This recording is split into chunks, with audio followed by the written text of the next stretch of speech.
is live. Now I'm going to do a publish. I'm going to do a tweet. Thank you. What should you do a time about this? Oh, did I close my Miro tab?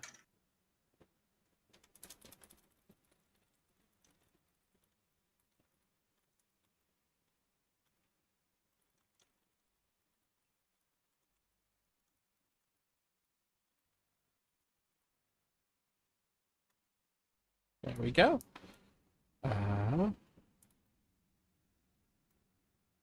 Hello, people in the chat who are just coming in. All right, let's quickly do a clap. Let's do it. 50? Sure. Wasn't want to make sure I gave people time.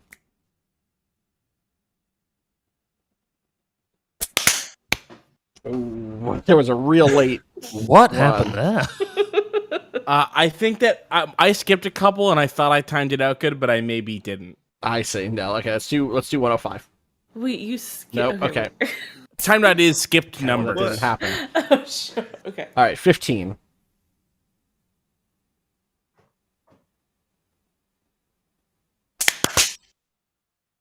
That was clean. If someone talks after we set the clap time, I know, you just have to clap. eject. I know. Because I always do it just in case. Yeah. The way he said it, I thought that he was just like a freelance. Like he wasn't on time. He was just like, I'm gonna count this out and go to a time thing. And... I like to feel it. I like to feel the beat. I like to feel the rhythm. Yeah. I like jazz claps. The way I used to do it before I knew that time.is was real. Right, the old days. I forgot about that. I forgot about that so too. Oh my God. That's So such a good bit of front of the table That lore. was so funny. Oh my God. Yeah, I just like to sit and feel 1 minute passing. Yeah, Keith has perfect time. It's like perfect Right. pitch, but for the exact length of a second. Yeah, I grew up with some weird training that let me shoot guns really good and also know what 1 minute is. You have 8 passports in a safety deposit box in Zurich. Is Keith Jason Bourne? This is I don't know how he can do this. This is gunslinger trivia. One of the things that Roland from the Gunslinger does a couple times is prove that he knows exactly what 1 minute is without counting. Such a funny bit. That's God, the idea that's a real that Guybrush Threepwood bit. The idea that he can do it without counting has fascinated me for like 18 years now. I think it's so funny that part of it is that he's not. No, I'm not counting. It's not that I know what 60 seconds is. It's that he feels it. Yeah, he feels a minute. Yeah, we all can do this. It's just not. We're not accurate. Like you can feel. You could like. Do the dishes and be like, that was 10 minutes. And most of the times it was like 13 minutes and you're wrong. But you know it wasn't 1 minute, you know? Yeah. And I feel every minute. Trust me. Damn. True. All right. Welcome to Friends of the Table, an actual play podcast focused on critical world building, smart characterization, and fun interaction between good friends. I'm your host, Austin Walker. Joining me today, Keith Carberry. Hi, my name is Keith Carberry. You can find me on Twitter at Keith J. Carberry, and you can find the Let's Plays that I do at youtube.com/runbutton. And special other thing is that for our Patreon at contentburger.biz, we started Shenmue 3. Shenmue 3 Let's Play. The first episode is up, and I'm 99% sure that we're going to publicly release our old Shenmue 1 Let's Play. Good, it's a good one. The regular, like, public feed, which right. has been private for, like 7 years. Forever, ever. Yeah. Also joining us, Jack DeKeat.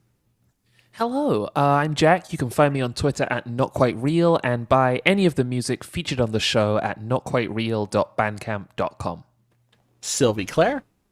Hey, I'm Sylvia, and currently the only place on the internet you can find me is on my other podcast, Emojidrome 2.0, in your podcatchers, or that's Emojidrome on Twitter. Remember the number. It's Remember important. 2.0. It's very important. It's very important. And Ali Akampora.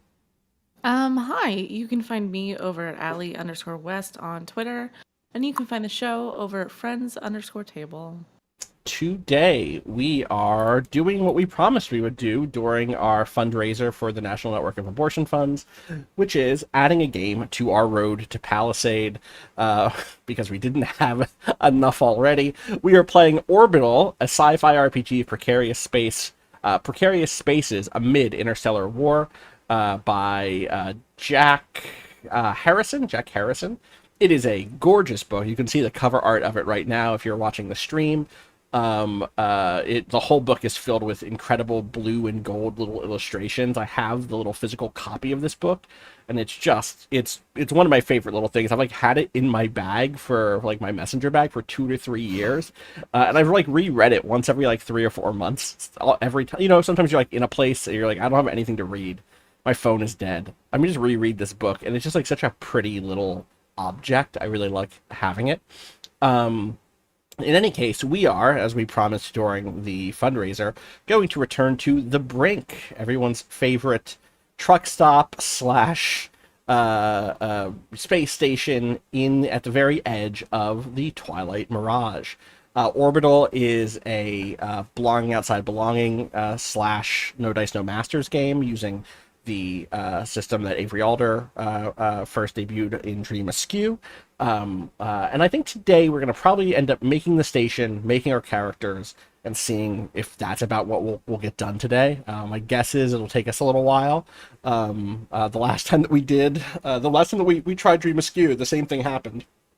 Which was, we started characters. We got through character creation. That was about it. We're going to get back to that actually fairly soon. I've mentioned that in Bluff City, a previous Bluff City episode, that is how we'll be ending our Bluff City Season 2, by returning to that time. But we've figured why not dust off those skills and play a different No Dice No Masters game in Orbital. What is No Dice No Masters you'll see as we play. But the most important thing here is that Jack Harrison actually created a very useful online play system using Miro. Miro is a thing I use in my job every single day. It is a big shared whiteboard that already has a ton of great stuff in it, already pre-made, lots of little sticky notes and stuff, and a really slick presentation mode that we can use in order to introduce ourselves to the game. Are there any other things? Like a John Boyce video. Yeah, I mean, it is. The John Boyce videos are 100% built in similar things to this sort of, God, what is it? It's called like... I think it's Prezi. I would believe that it's built in Prezi, but both of these things have a name, right? It's like kinetic... Google Earth, too. Sure, yeah, lots of Google Earth stuff in there. I forget what the name of this type of board is, but it has a thing. It has a businessy name. A businessy name. Yeah. It's fine. It's good that I don't know what it is. It means I haven't lost my soul yet. So I'm now showing this here. I will be facilitating the game, and also playing in it. This is a GM-less game. There are some optional GM full rules, but I'm not doing that. We're gonna all play a character and also pick up and put down aspects of the world. I think okay, 1 second. Where's the bring everybody to me button? A very funny thing is that the Miro has been updated since Jack Harrison made this Miro board. So there are certain things here that are like, hit the little play button in the bottom left of the screen. That is just not true. If I hit presentation mode, does it change what y'all are seeing, or is it only me? Does it lock you into my view, or does it hasn't locked us in yet? Okay. You might have to bring us to where you are. I could see. Whoa. Well, I thought for a second that I could see you get locked into something. Yeah, I mean, I got locked in, but I need to get everybody. I need to quote unquote bring everyone to me, and I forget how to do that because I do a lot of design stuff. Double click your icon. Double click my icon. Oh yeah, here it is. I cannot use bring everyone to me. Well, if we just click yours, it'll bring us to you. Okay. Yeah. Can everybody bring themselves to me? I'm following Austin Walker. Okay. No, I locked you. I don't know what that means. Keith, that's the opposite. Alia, do you now see the presentation screen? Like if I do this, does it jump? Yeah. Okay. Jack? I achieved this by double pressing on Austin's face in the corner. Maybe it wasn't you that I locked. I locked something. I'm sure it'll. Are you following me? If I do this, do you see stuff moving? No. Okay, I do. If I click on In the top right, Keith, there's a button. Okay. There's my face. Oh, there you are. Click. Yep, now it's working. All right. Love that. Okay. So, let me do the presentation thing. All right. This isn't a tutorial for Miro, but hopefully it's all fairly intuitive, etc. Start the presentation. We've done that. Okay. All right. So, we're in presentation mode. Let's... Okay. Orbital. Setup. The Facilitator. Choose your Facilitator. I'll do it. I've done this stuff. I've familiarized myself with the rules. I'll do my best to guide the table through setup, asking questions and taking notes. I'll do my best to explain the structure of play and the actions you can take. I will do my best to help the table transition from setup to playing, and I will step in as necessary to explain game rules and keep the game moving. It's important to remember that the Facilitator is not solely responsible for everyone's fun and safety. That is a shared duty for the table. Thank you, Jack. I'm going to move you, though. Safety. Introduce the content warnings. Violence, war, refugees, and displacement, criminal enterprise, social manipulation, resource scarcity, and undercover identities. At this point, we should also agree upon a film rating. As a table, we agree on a common film rating as shorthand for the sort of content we want to see. We can use sticky notes to record any banned content. I feel like we probably want to stick to our PG-13-ish, maybe... Well, are we counting F words? No. Because we're R all day. We're an R all day. I'm on this episode, Austin. Okay. I swear a lot. Okay, well then we're on an R, but I would say my guess is we're probably not leaning into serious depictions of violence with detailed gore and effects, right? No, Yes, that correct. doesn't seem like... That seems like it would take a real turn. It would. Well, I mean, We're a director's cut PG-13. It was filmed for a PG-13, but the director's cut includes some extra curses. Right. I see what you're saying. Yeah, I love that. Some script changes here or there. Yeah. Some ad libs that got cut in the edit bit, but are Alternatively, it would be very funny to force us to be a G rating. I would love to try that one day. As always, we have the X card available to us. You can type in the chat in Miro. I will also do my best to look out into Discord if someone wants to ping me privately where the chat cannot see. I should note hello to the chat. This is available for everybody, not just for folks who are on Patreon, because it was a fundraising thing, right? So I felt like that should be for everybody. Everybody came together to raise money for the NNAF, and so this should be a reward for everybody. This will also go in the main feed eventually with the rest of the Road to Palisade games, so people will see it at some point in the future. All right, next one. The Station. Jack, do you want to read Welcome to the Station? Yeah, absolutely. Welcome to the Station, a neutral community on the brink.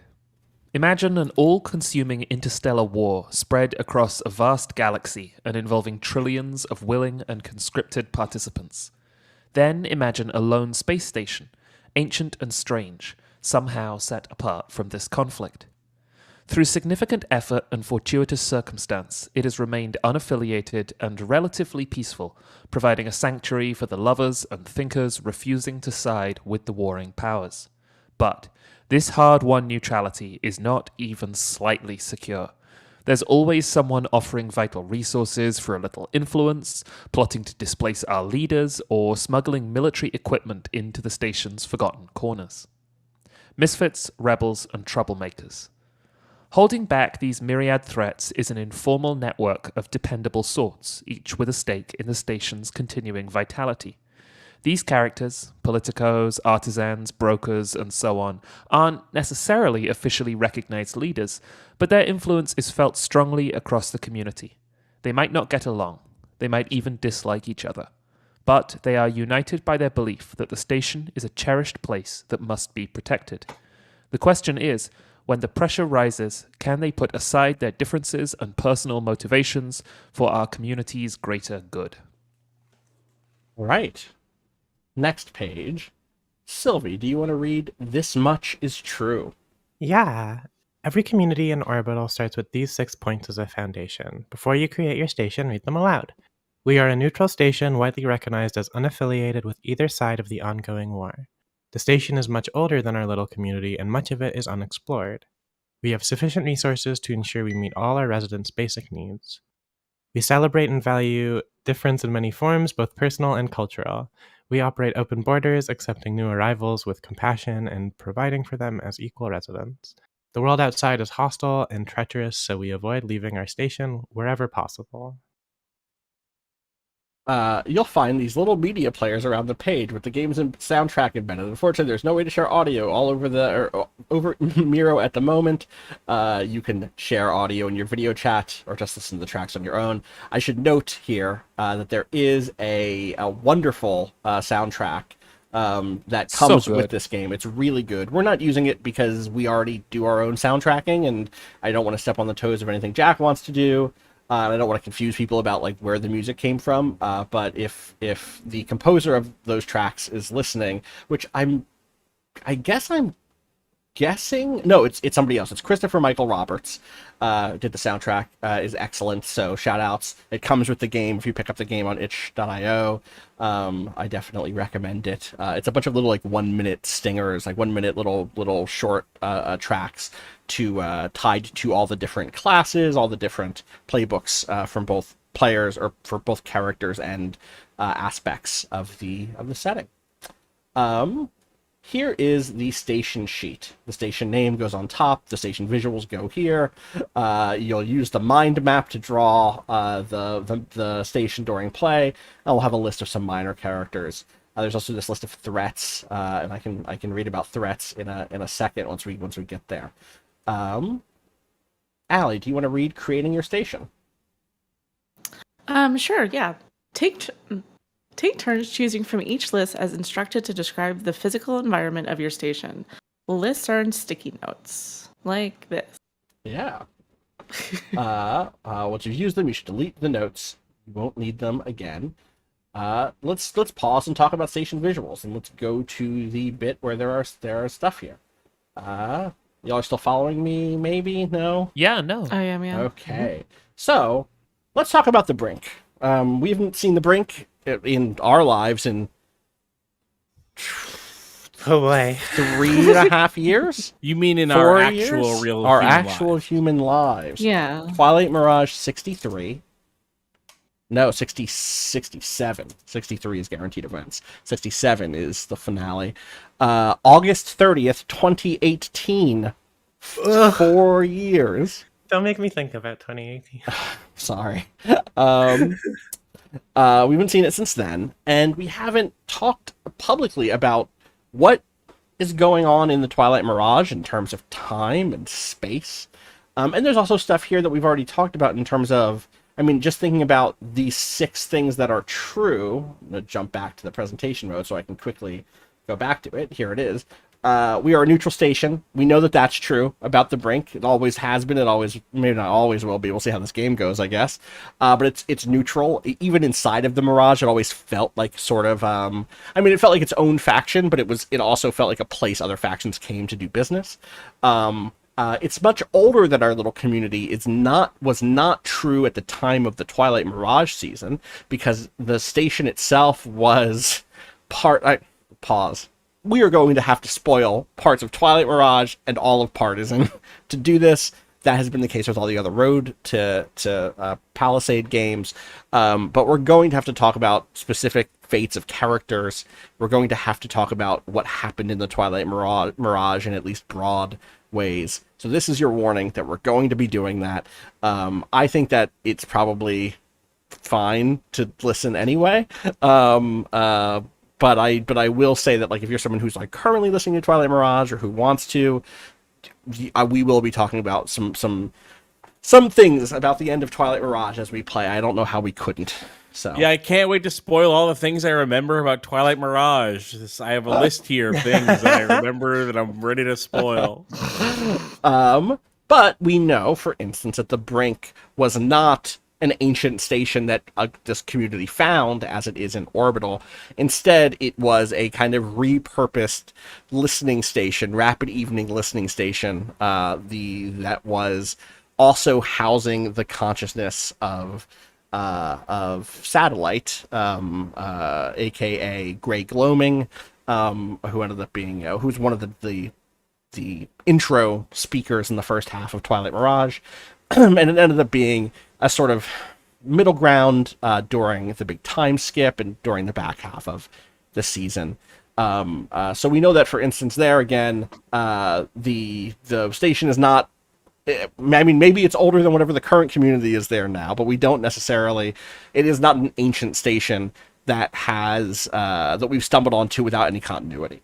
So that's the thing that's important for us. But there's other stuff we just haven't really talked about at length, like how much time has passed inside of the Brink versus outside, because one of the big things about the second half of Twilight Mirage was time was differently paced in there. There's a character who comes to Twilight Mirage from outside of the Twilight Mirage called Our Prophet, and it takes her 1,000 years to get there, but it happens in a matter of years internally, right? There are characters, we talk a lot about major factions struggling to get things in and out of the Twilight Mirage in a timely fashion, because one of the things that the Twilight Mirage does to keep it safe, and to keep its inhabitants safe, is fuck with time in strange ways. We talked a little bit about this off mic, and it feels like what we want is enough proximity that there might still be like photos on the walls of characters like Morning's Observation, who would have gone on, who did go on to work at the Brink, but not so close that a character like, the creator of Arbit, the Divine Arbit, would still be around. Arbit will still be around, but the character who made Arbit, not around, right? There might be other characters who existed. I think Satellite herself, Grey Gloaming, may be still around, is a robot, right? Could definitely have lasted hundreds of years. And in my mind, I sort of like, we know it's been 5,000 years outside. And I kind of feel like either saying it's been 1,000 inside or 500 inside feels like clean in a way that I like, but I haven't made a firm decision. Do y'all have any super strong feelings about that? Or other perspectives on how long it has been since the events of Twilight Mirage inside of the Twilight Mirage? Also, the Brink is at the edge of Twilight Mirage, which means that we can kind of come up with any answer we want, right? Like the stuff that's happening on the various choir planets. My gut reaction. Oh, sorry. I was going to say that we don't need to be stuck to this answer, because one of the things I'm going to say is that I think the Brink it's always been at the edge of the system. It's why it's called the Brink. And it's always been the first place you could get to on the edge of Twilight Mirage. And I think it kind of slips between the Mirage, in and outside of the Mirage, which kind of like allows it to be this middle ground up, in the Palisade system, as well as being inside of the choir system, kind of fluttering between the two every few years or every few months, or, whatever we end up saying. Anyway, what was your strong feeling, Keith? My gut reaction was that 5-1 when you're talking about 5,000 years. Like, isn't that significant of a scrunch? Where it's like 5,000 years, 1,000 years, that's all way too many years to conceive of. So I think more like a 10-1, 5,000 to 500. Right. Like, we know that there are like businesses that still exist in our world from 500 years ago. I don't think that's true for 5,000 years ago, or for 1,000. It might be true for oldest. I want to say I've actually looked this up. The oldest business is like a Japanese hotel. Yes. From like 1,000 years ago. I believe that you are right. Yeah, 1,500 years ago. Wow. Yeah. That's incredible. Wild? That's so wild. Yeah, Kongo Gumi opened in Japan in 578 AD. But it's like we're talking about one. Oh, sorry, it's a construction company, which is that's wild to me. Huh. Is it still a construction company? Yeah, you gotta keep up with the trends on that one. Yeah. But is it People like always did they need things just buy built. the rights to the names? Is this No, like it was clean? so it seems like it was pretty squeaky clean. Okay. It fell in hard times and went into liquidation in 2006, and it got purchased. But it exists as a wholly owned subsidiary because, like, what are you going to do? Be the people who shut down the name of the oldest business? Yeah, the oldest. That is. I mean, that is like. That's like a. At some level, it's sort of like you want to be the country that has the oldest business. Yeah. In the world, it becomes sort of a piece of statecraft. Yeah, exactly. Anyway, but on the flip side, there's one of those. On the flip side, there's like, any stupid beer that you could find at a grocery store will be like, this brewery's been open for 400 years. Right, exactly. So, for instance, when we talked about this privately in our internal Discord, Dre was like, I would like it if that diner that even Cascabel wound up at was still around. And it's like, yeah, okay, 500 years, the longest lasting diner on any of those planets, but I think it's still, I can imagine it. I can just basically imagine it. Well, it's silly to imagine now, but we didn't have diners 500 years ago on this planet.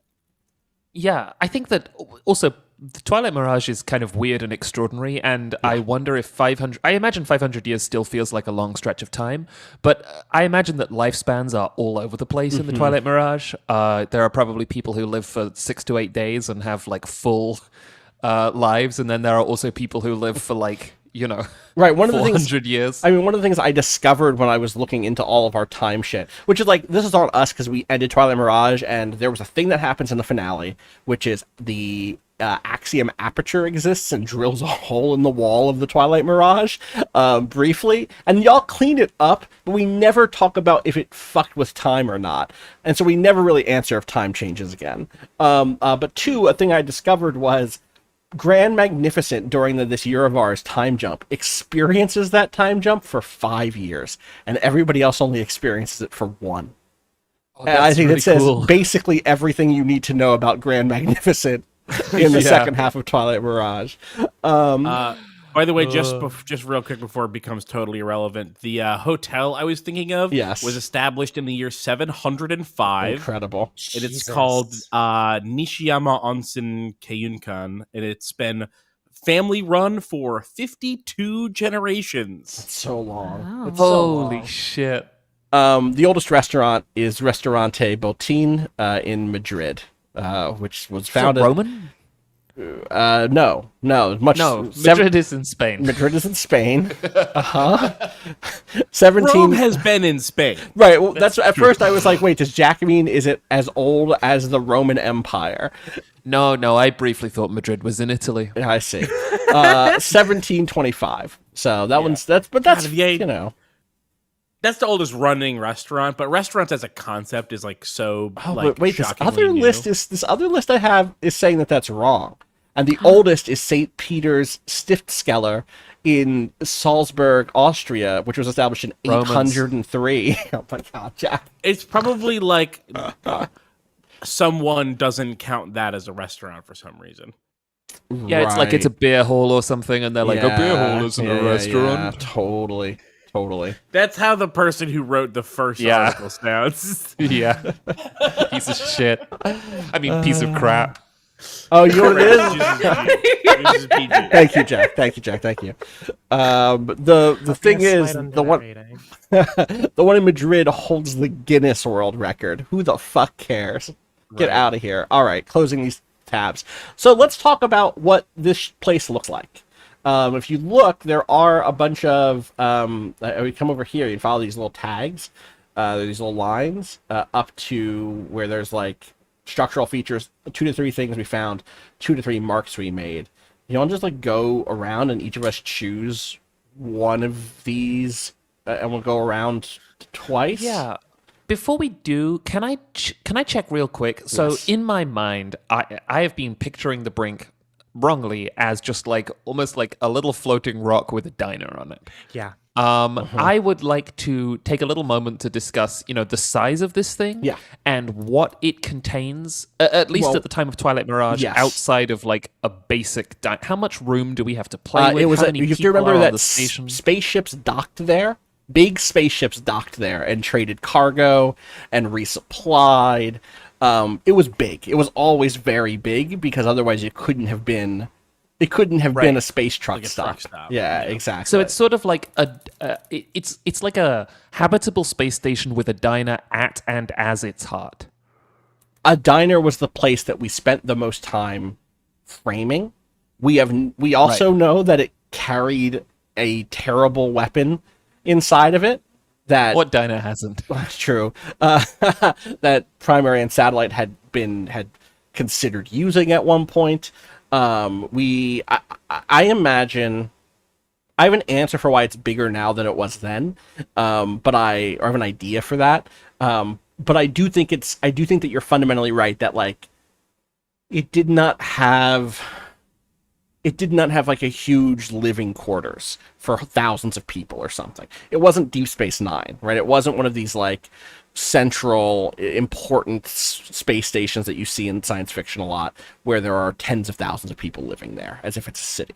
Right. Or like the big asteroid station in The Expanse or something. Right. Yeah. It is not anywhere near the scale, I think, of most of Sarah Station or any of the Expanse places that are like giant cities. Maybe the one.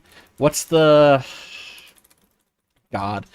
one that no, I guess even that would have been too big. The one that the Mormons own, and that the Nauvoo. The Nauvoo. Yeah. The Mormons briefly own.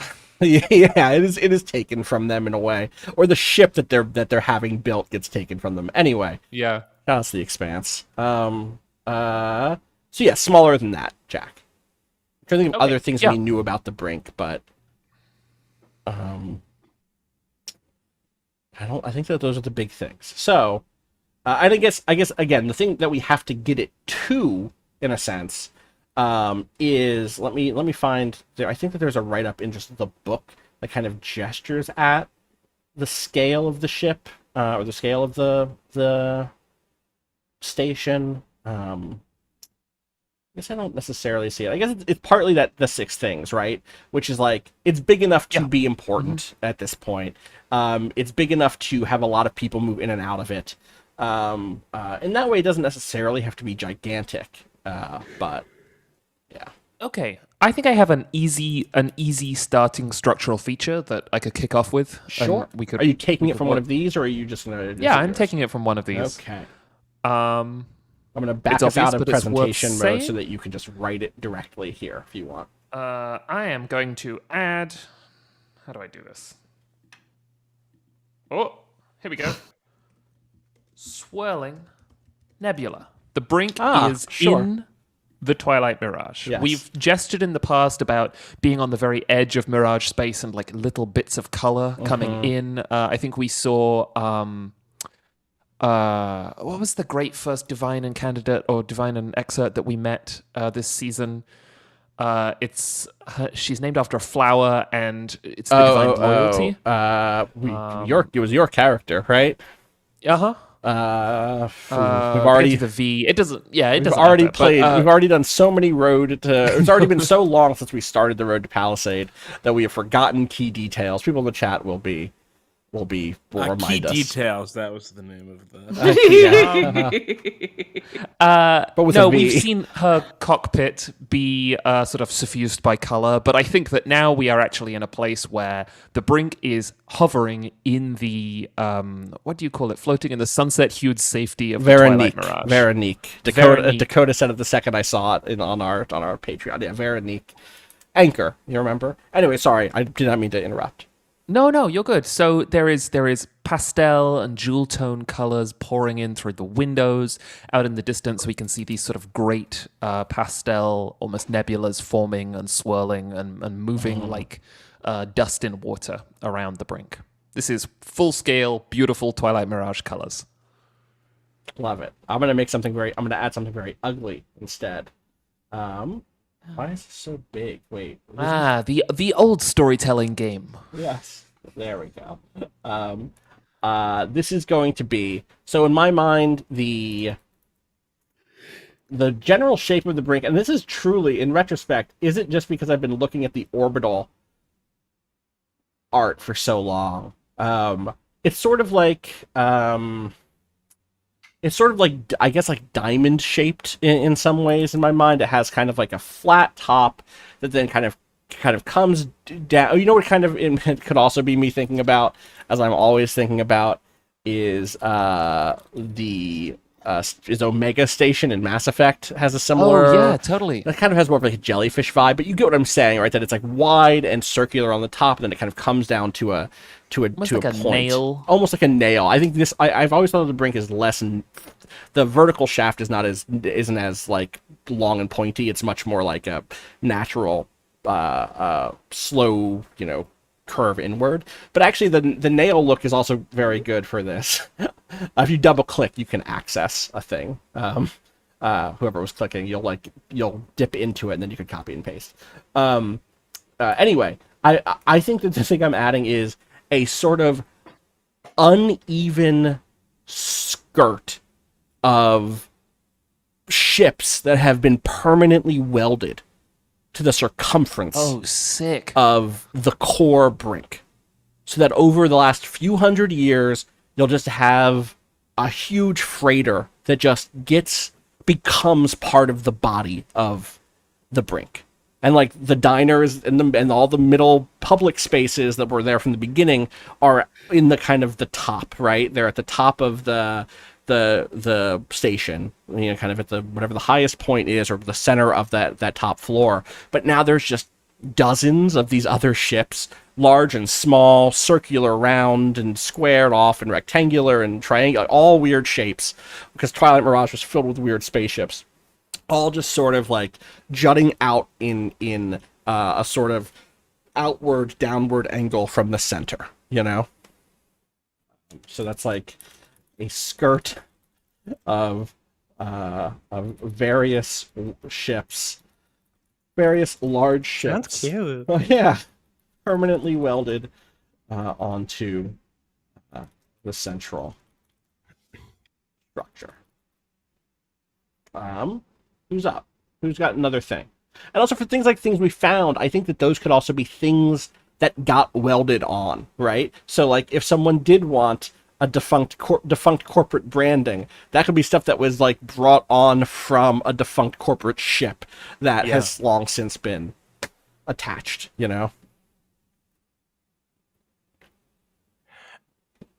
So we're able to pick from all three of these categories? Let's just go. Yeah, let's just go around. Yeah. I have like a combo idea for things we found. Totally. Marks we made thing. So I was looking at. I want to do a mashup between bioluminescence and neon lights, and do they used like native bioluminescence to light the spaceship. Hell yeah. If you double click on the visuals thing, you can just straight up type right into it. Okay, cool. You want to make sure you're typing in the middle and not the outside layer, because Hold otherwise on. it will be big. Yeah, I just learned this. Yeah, Okay, there you go. I think I got it. Is it particular colors, or is it just like a lot of? I think it will shift. It's like it's an organic thing. Like it's not something that you can really control the tone of. Interesting. It's okay. like Cool. I don't know if I'm picturing more of like an algae thing, or or like I feel like bioluminescent mushrooms are a thing we've done a lot, but we did have the lichen discussion in Twilight Mirage, famously one of the three things I remember from recording that. You're not wrong. So yeah, I'm gonna figure out how to write this out. Amazing. What was the lichen discussion?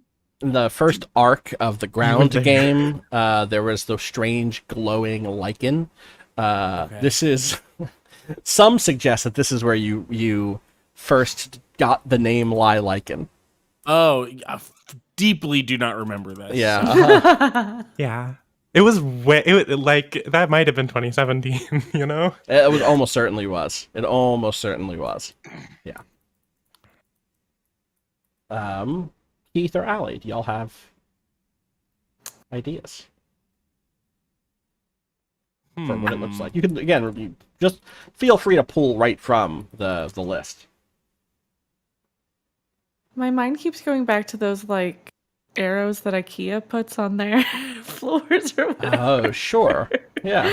Like thinking of this as like a place that people are visiting, right? So like the default is probably that you're a little bit unfamiliar with it.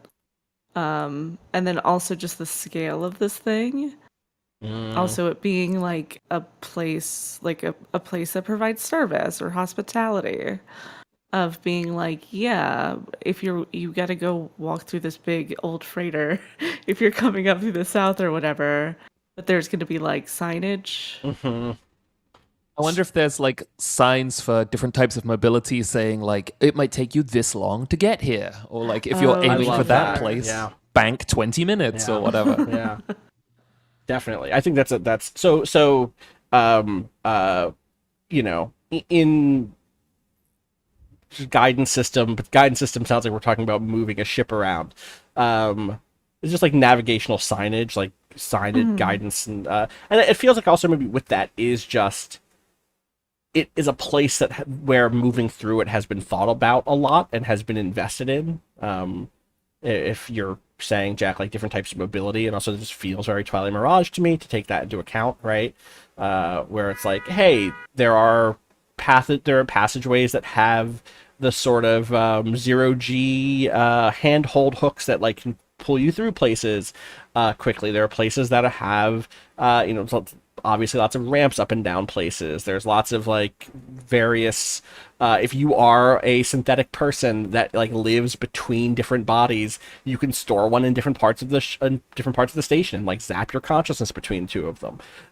Because remember, we are Twilight Mirage tier here, in terms of the Mirage did protect this place from the perennial wave canonically.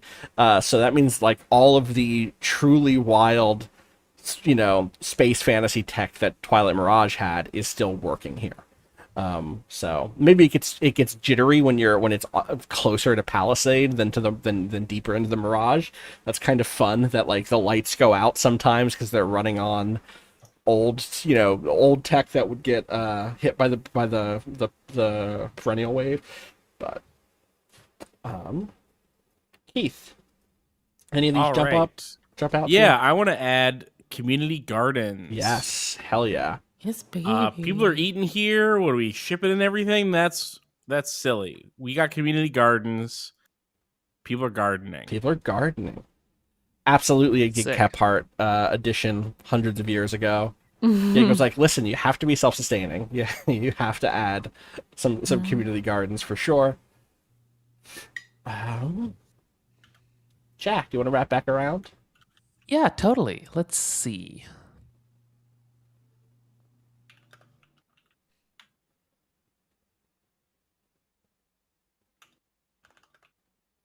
I would like to go for Smoldering Furnace. There is something that is powering this place, or not necessarily powering it, but let's say they have an emergency generator that they have to constantly keep prepped. The Brink is powered for the most part with sort of Mirage style things. There's big weird solar sails that catch particles in the air and filter them through into power. There's standard solar panels, but they've also got this like big heavy red unblinking eye of a furnace that powers an emergency generator. Love it. And it is it's very warm. And so communities of synthetics or people who are sensitive to the cold or something have kind of almost like built like a, I don't want to say spa, but almost like a lounge or like a say spa. Twilight Mirage, hell baby. Yeah, this is the Twilight Mirage. Yeah, let's do it. They've built a spa around the generators. And there are catwalks that people working on the generators in, like boiler suits and things go between. And then during their lunch break, they'll take a break to dip their feet in the heated pools and the steam and things coming from this generator. Extremely good. I I love the idea of a pool sitting next to a bunch of industrial fire. That's just like, yeah, I mean, it's this the hot is the spring. Mirage as well, right? Because it's Yeah. like for example, on the Red Moon of Partisan, they might have hot industrial fire and be like, yeah, this place sucks, and if you go near it, the water will, give you some awful condition in your lungs or something. But here in the Mirage, it's like, yeah, we got the generator. It's really warm here. It takes a lot of work to keep it going, but we can also use it as a spa. Isn't that great? Yeah. And the water helps. Heat dispersion. 2 for 1. Yeah. I'm going to add some battle damage. I think that we have been. It's because I think maybe because Jack is in there. I'll wait until Jack is out. We have been hit recently. The last time that we remember the last time, and maybe it has been, and maybe I'm looking ahead a little bit here to threats in a way. But I think that the Principality, probably given that Palisade has been invaded by the Curtain, probably Curtain forces, Kesha and Nadeo forces, but maybe Pact forces looking for a place to build a counterattack. The Principality in general has tried to come at the Brink, and the Brink and some allies from the Twilight Mirage helped fight it off. And that was the first time anything like that has happened in the Twilight Mirage in 500 years, like we said, since the finale of the Twilight Mirage. I'm sure there have been other types of skirmishes or other types of fighting. We talk a lot about in Twilight Mirage Utopia being a process and not being a final state.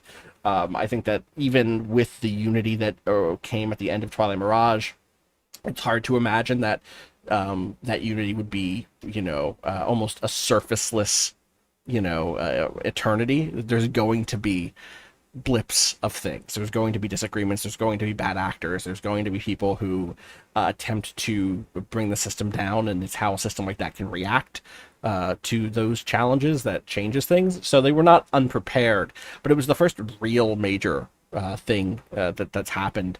I just don't think that whoever was trying to hit us imagined that a little truck stop would be ready to defend itself, and it turns out it was. Twilight Mirage doesn't play. Yeah, it's a medium truck stop. That's right. We've leveled up. We have a lot more truck stops. Also, we have technology that makes theirs look like the Stone Age.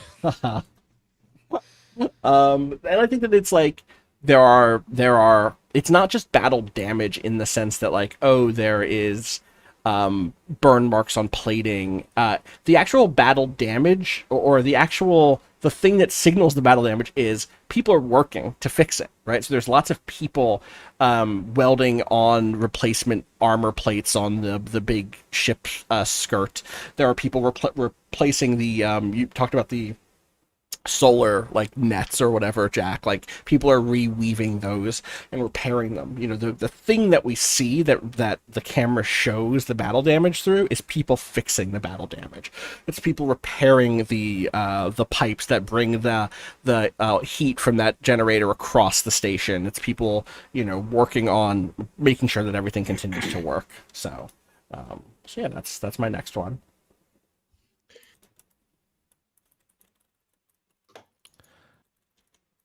I've got something. What's up?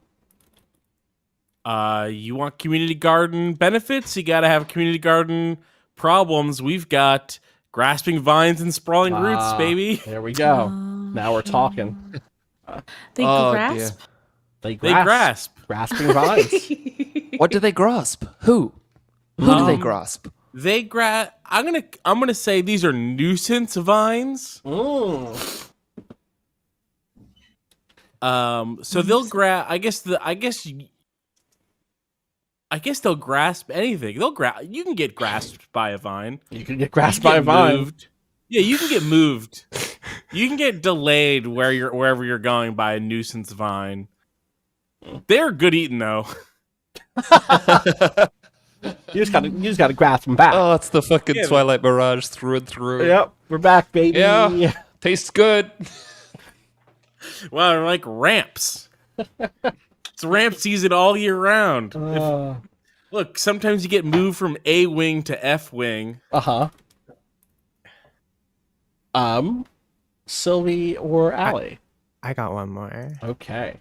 It's not necessarily like one-to-one garbled distress messages or what? Yeah, is that what warning messages? I think it's like frequencies get picked up on equipment in that's the fun. base station a lot. So Yeah. it'll just be suddenly all of a sudden a display will light up with some bit of just like some signal that you didn't mean to catch that you're just getting an excerpt of. That's great. Oh, there's an excerpt there? No? Okay.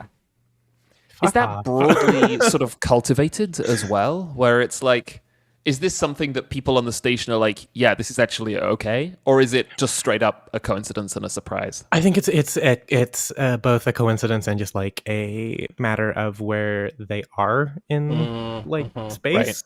Like being on like sort of in that border space of the Mirage itself just leads to a lot of weird interference going on there. Also, there's just way more activity here than there's ever been before, right? Yeah.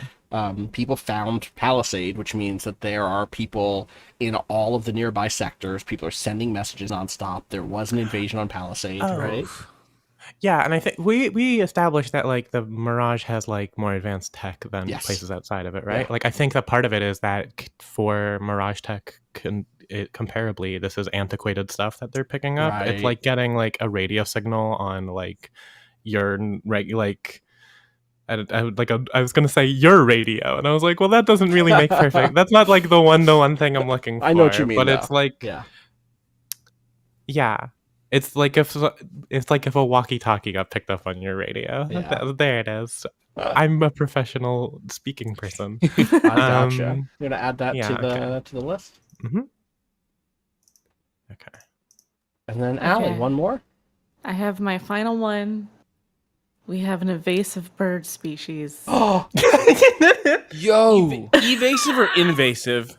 Invasive. But I mean, we can't fucking catch these things, so I think that they're probably invasive too. If they weren't also evasive, then we'd get rid of them. This is a specific thing that my mind goes through with a lot with like transit stuff, because on Long Island there's a species of parrots called the monk parrot. And they're the parrots on Long Island.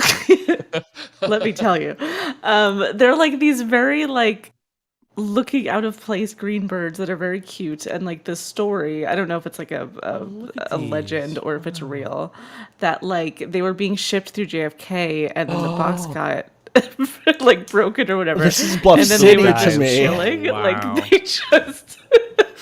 they just chill here now. And so the idea of like, this like shipment of a creature on the space station that is like, I live here now. Or the like excitement that you get when you go to like a mall or whatever and you see like a bird that flew in. Yeah. And you're like, what are you doing What are you here? doing here? Allie, you're in Port Authority or Penn Station and there's just birds in there. You're like, all right, I guess I'm just birds up here now. Hello, everybody. Apparently these parrots are from apparently these birds are from Argentina originally, and the thing about Argentina is it's kind of chilly in lots of Argentina. There are tundra in Argentina. There's cold islands in Argentina, so they're totally fine to live on Long Island. That's so funny to me. Can I, while we're on this, can I tell you my favorite potentially apocryphal accidental bird introduction story? Please. Oh, yes, please. So the story goes that a man who is real, he's an American amateur ornithologist who belonged to the New York Genealogical and Biographical Society and the New York Zoological Society. He was born in 1827 and he died in 1906, and his name was Eugene Schiefelin. And the story goes that he was obsessed with a project to bring to the United States every bird mentioned in the works of Shakespeare. I know exactly. I know all about this. Yep. Bro. Yep. And as such, he released 100 starlings from England into New York City's Central Park because they were mentioned in a Shakespeare play, and starlings have become like a massive bird species all across America as a result. I was wondering where this was One going. idiot. So funny. And as soon as you started describing the guy, I was like, oh, this is going to be the Shakespeare guy. This so Shakespeare funny. idiot, this American being like, forsooth I love the bard. You know what we need? We need his birds We- around that- here. that guy's That'll help birds. somehow. For a long time, American literature wasn't respected worldwide because we didn't have a Shakespeare. So he set about inventing one by being like, we have to recreate the perfect conditions. The thing that makes a Shakespeare is the birds. Yeah, it's the birds. All right. Check this out. So if I hit present, it should just go back to where we were. Okay, here we go. An extremely amateur ornithologist, sounds like. Next, choose 3 threats. Agree on 3 threats your community faces and record them as cards on your station. And then name your station. But we actually already have a name, so that's good. Threats are interesting. Threats in this game are the things that we will be working to attempt to resolve. I'm going to see if I can read from the book about how threats are going to come up here.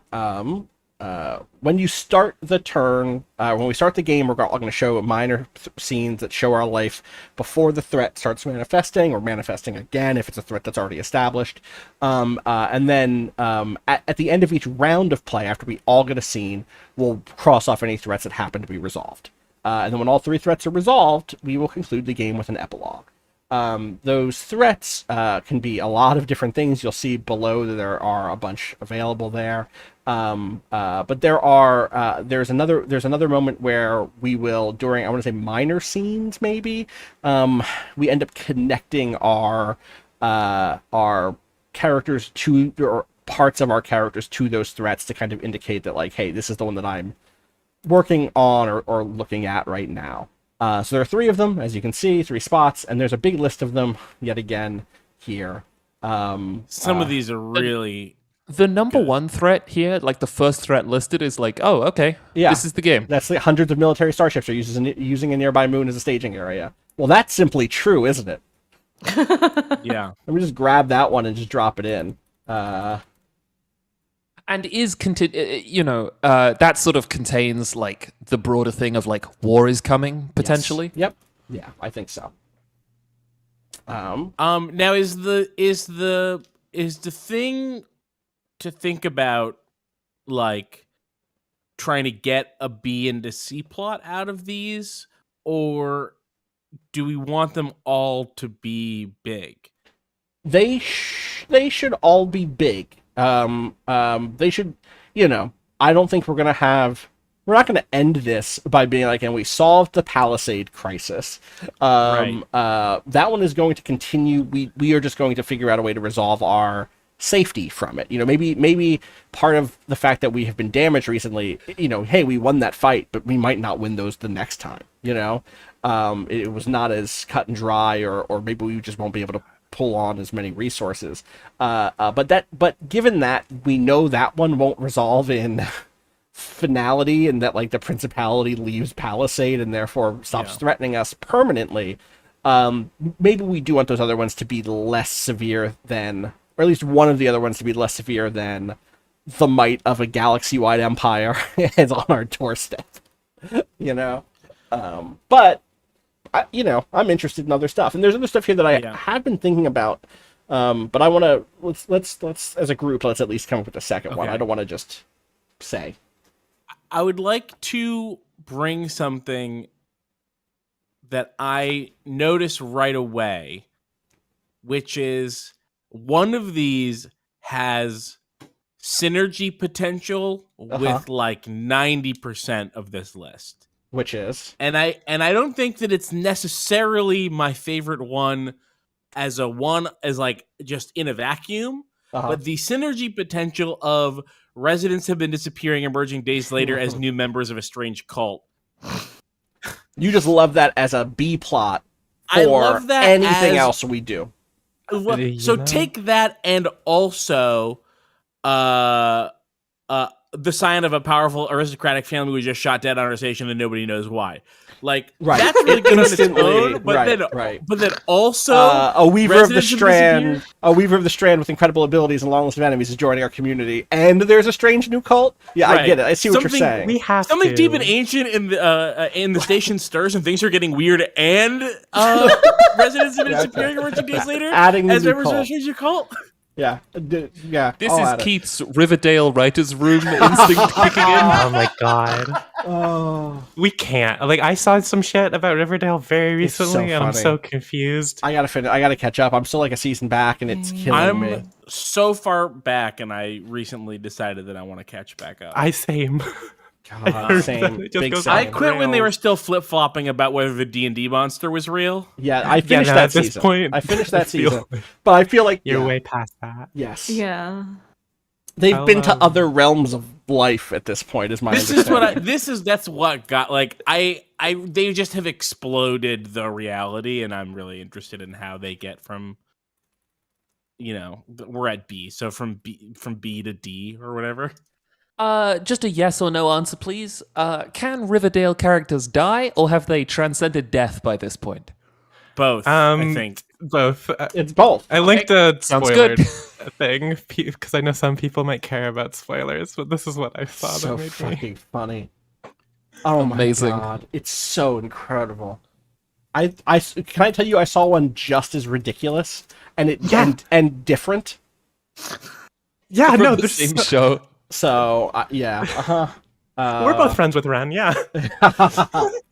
A weaver of the strand with incredible abilities and a long list of enemies is joining our community, and That's what I'm saying. I'm gonna link another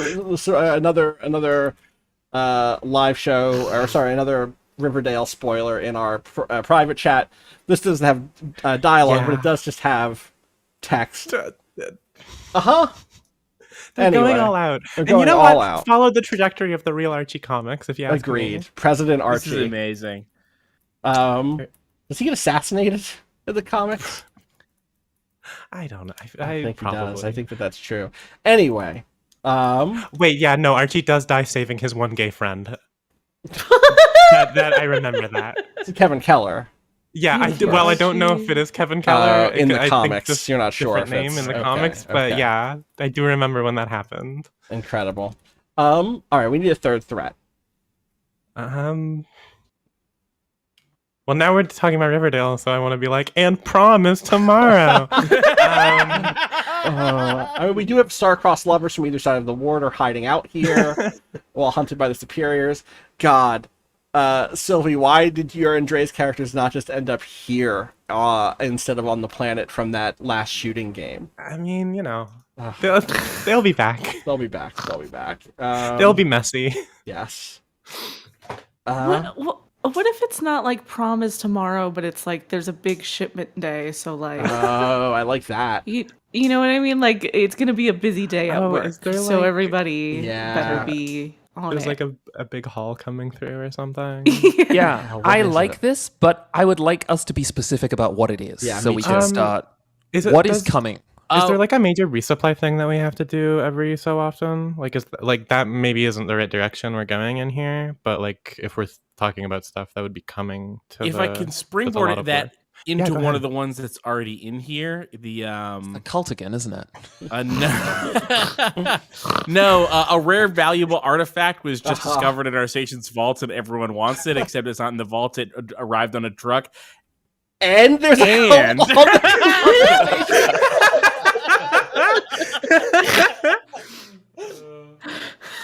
What are good things to arrive on a truck that are narratively interesting? The mail, a lot of one animals. thing. Yeah, a lot of animals.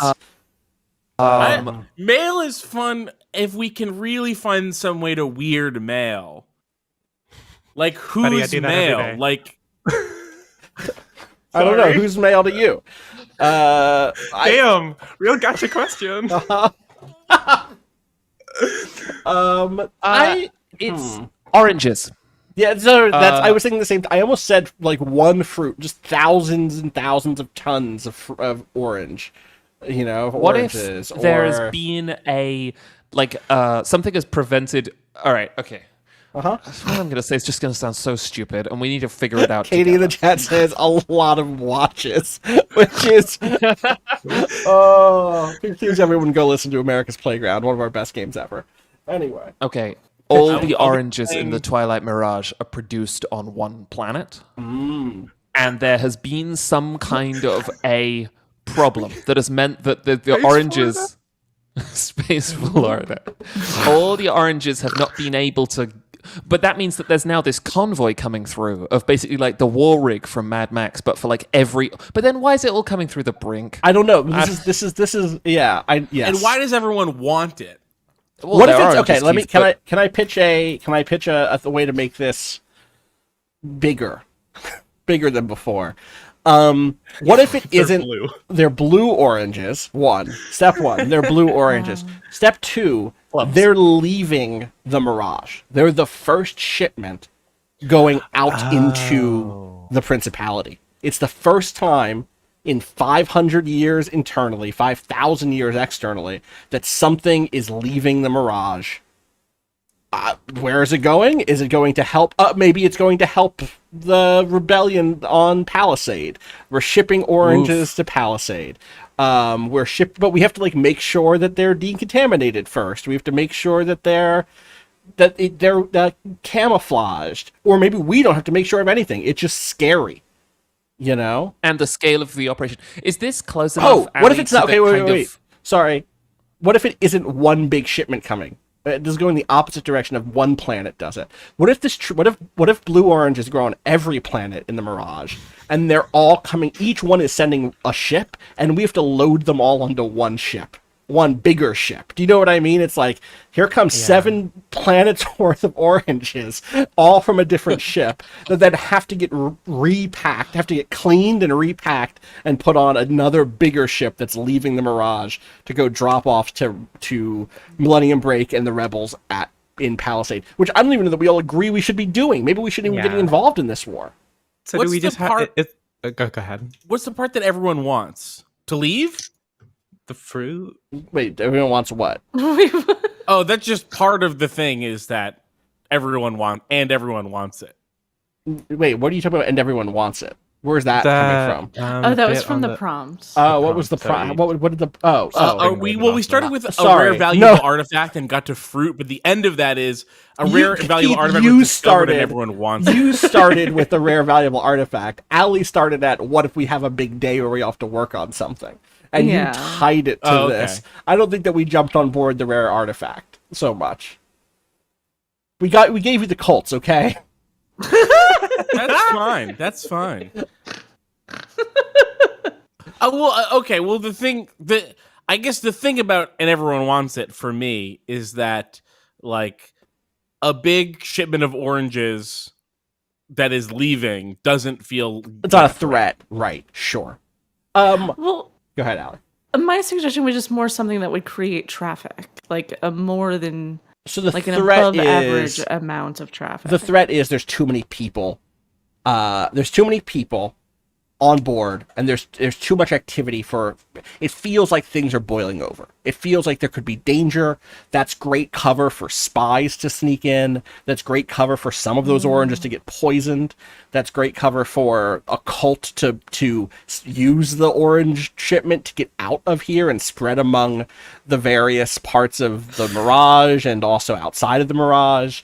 It's just it's the do the right thing, to the week that's too hot, the classic, we're boiling over. There's too much activity. Yeah. Everything feels like it's going to be bad. And there's the all these threat oranges. is that the guys at the pizza place are being real assholes. Racist. Yeah. Uh-huh. Yeah.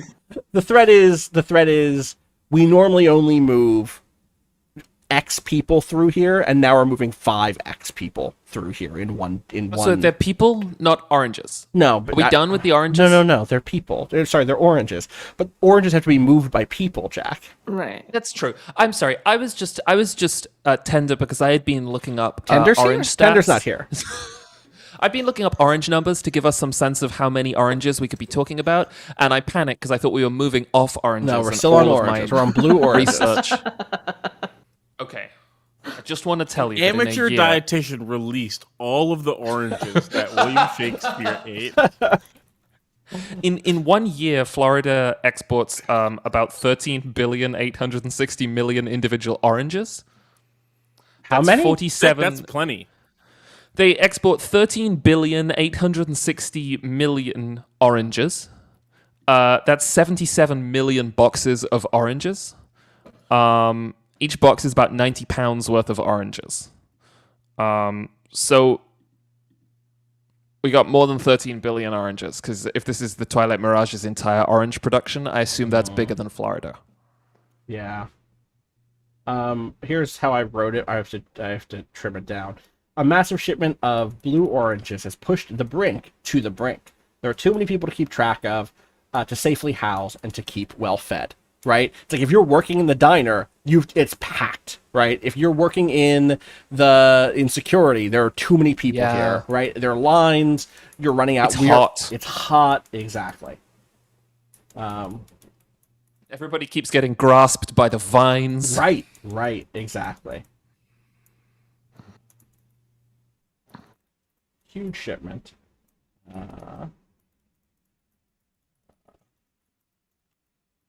And there truly, I don't think that there is enough space for people to this is a multi-day operation. And it's just it's a lot of people have to sleep on uncomfortable surfaces, Okay. That's threats. Present. There we go. And All right. there's a strange new cult. And there's a strange new cult. Claim a board and enter your name and pronouns. So if we hop down, where does this go? That does not go where I wanted it to. All right, so let's just hop on down to characters. Here we go. Player boards. Feel free to unfollow me while y'all do this. Let's use the first. Let's use all the first five. The first five. I guess you use whichever ones you want. You pick whatever color speaks to you. Does anybody have any strong feelings about which of these characters they want to take? We're not taking characters yet. We're just taking boards first. Oh, okay. Sorry, our Boards names first. and pronouns. Our names and pronouns. Yes. Okay. We're picking the board first. Just I'm calling green. I took purple. I'm calling blue. I'll go yellow because I don't want to recognize any oranges that aren't blue. Good call. I did red. Red's my favorite color. It's a good color. Oh. Okay.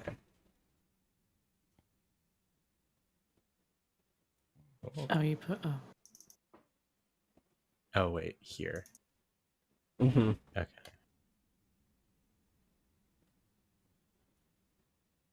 Yeah, I don't know why it's here twice like this, but I'll type Facilitator over here. Let me know when y'all are done, and I'll go back to presenting.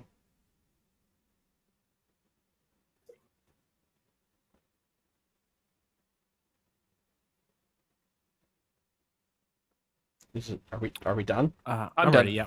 Mhm. Okay. Can you refollow? Yeah, we can just click on you. It Oh, still okay. works. Nice. Awesome.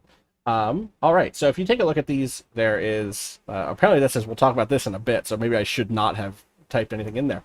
Click and hold to see sheet titles and move them. Okay, that's good. Sheets are color coded for easy reference. We'll end up slotting character sheets here and aspect sheets here. You'll learn about those in a moment. And we have a note section and we have some token sections. Once we start playing, it'll look like this, like that one even says Jack. So. That's my name. What's your name? Oh. Aspect sheets. Read the aspect introductions aloud. The aspects each have a thematic introduction. You should take turns reading them aloud. You can also play the musical themes while you read. We are not playing those themes, as I said, but good to know. They're good. People should go listen to them. And then each player will choose an aspect and then choose options for both creation prompts. The options are on sticky notes too, and we can move it to the board. So let's just take a peek at these. Allie, can you read this one, The Interstellar War? Yeah, a conflict without end.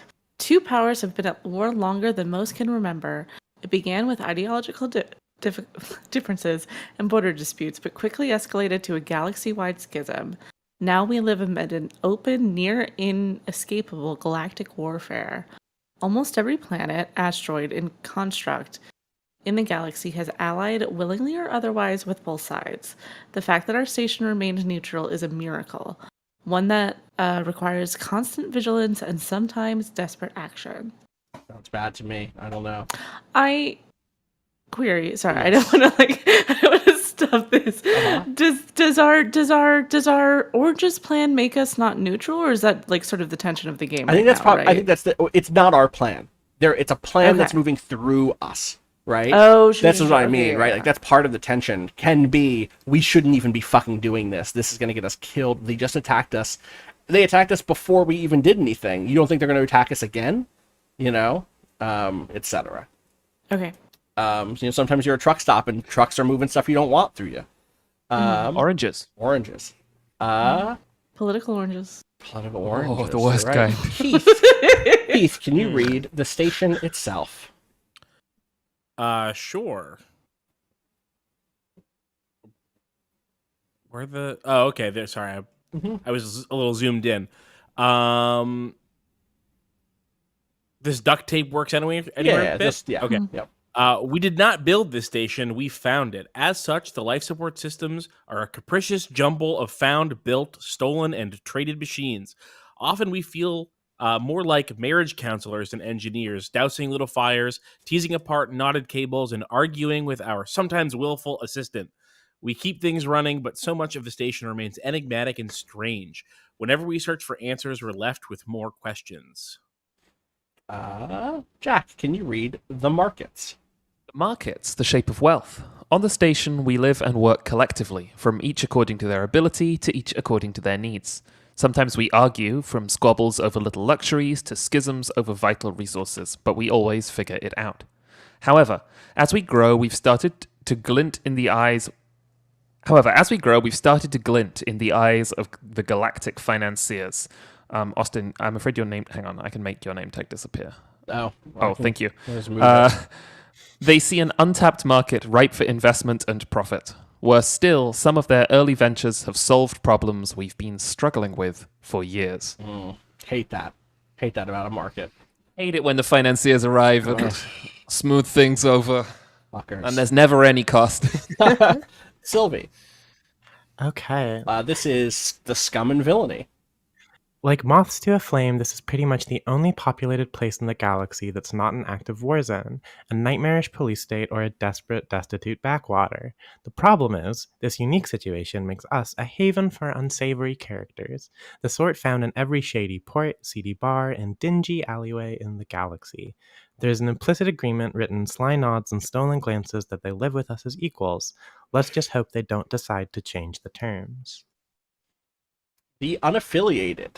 A sanctuary, a statement, a home. Like a flame to parchment, the war consumes utterly as it burns. In its wake, it leaves scorched cities, ashen fields, and broken people. Our home is a refuge from the raging conflict, and for all our differences, we are united in rebuking the war. Whether you have fled a ruined world, an oppressive regime, or something worse, we welcome you with open arms. As our reputation grows, though, we can't help but stress over tallies and charts as we consider the limits of our hospitality. And Allie. This is the lambent strand, which we have a decision to make after you read it. After you read it. The ties that bind. We consider our lives ruled by complex but comprehensible processors. Our tangled biologies have, for the most part, been reduced to a large web of chemical equations. Our machines perform tasks so well that we consider them unremarkable. Our societies can be classified, segmented, and predictable. But in this world, there's still a phenomena beyond explanation, miracles even. Some people believe it's even possible to weave those threads for your own ends. ... So,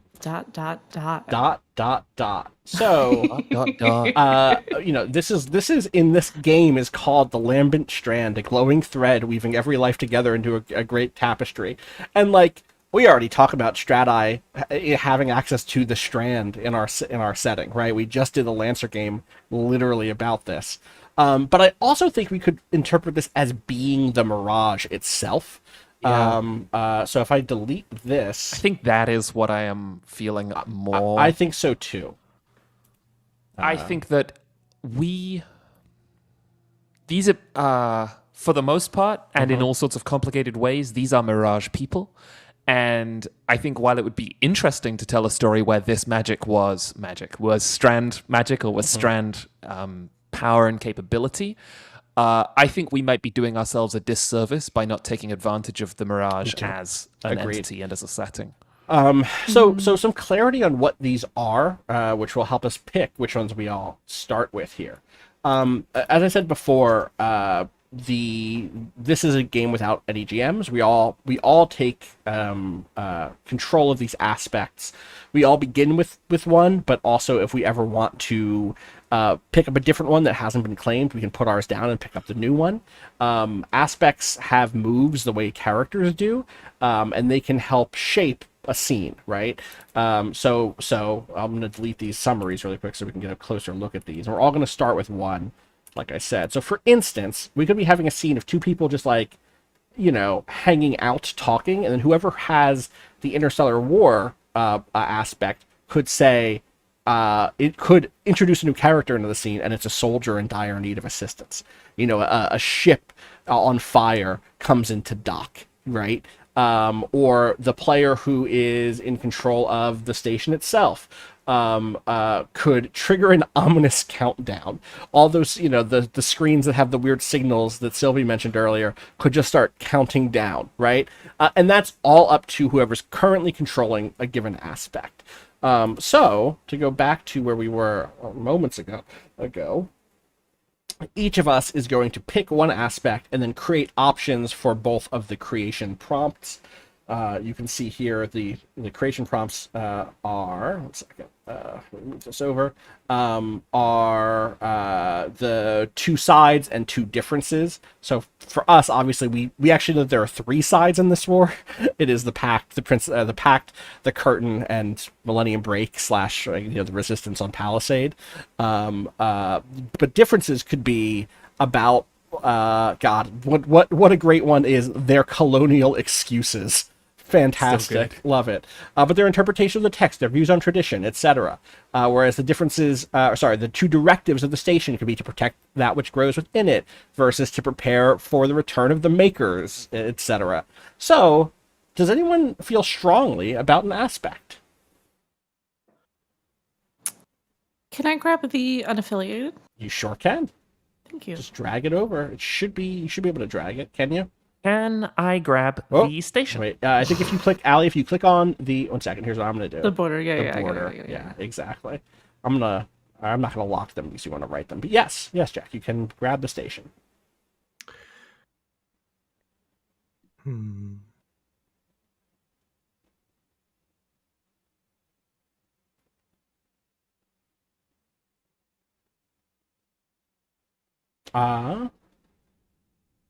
I'm torn between the Interstellar War and the Lambent Strand. Those are also the two that I'm torn between. Keith, how about you? I'm good. I'm torn between the markets and Scum and Villainy. Okay, so you can have whichever you want. Sylvie, I'm happy to defer. I'm happy to go whichever one you don't want. The Lambent Strand puts me right in the cult stuff, and that's why I'm. It does. This is true. Yeah, do it. Yeah, I'm gonna do it. Okay. Given some things I know. Oh, okay. I don't know how to drag this grab the where it says the Lambent Strand up top. Oh, okay. That's like the entire frame, basically. Oh, okay. See, that's funny because I'm also like, I'm gonna pick one of these, and that's gonna become the thing. Your culty That's gonna thing. become part of the cult thing. I mean, it can't. Thinking about the cult again, bud? You will both get to. Thinking about the You will cult. both get to play your moves from your sheets. Yeah. You know. Yeah.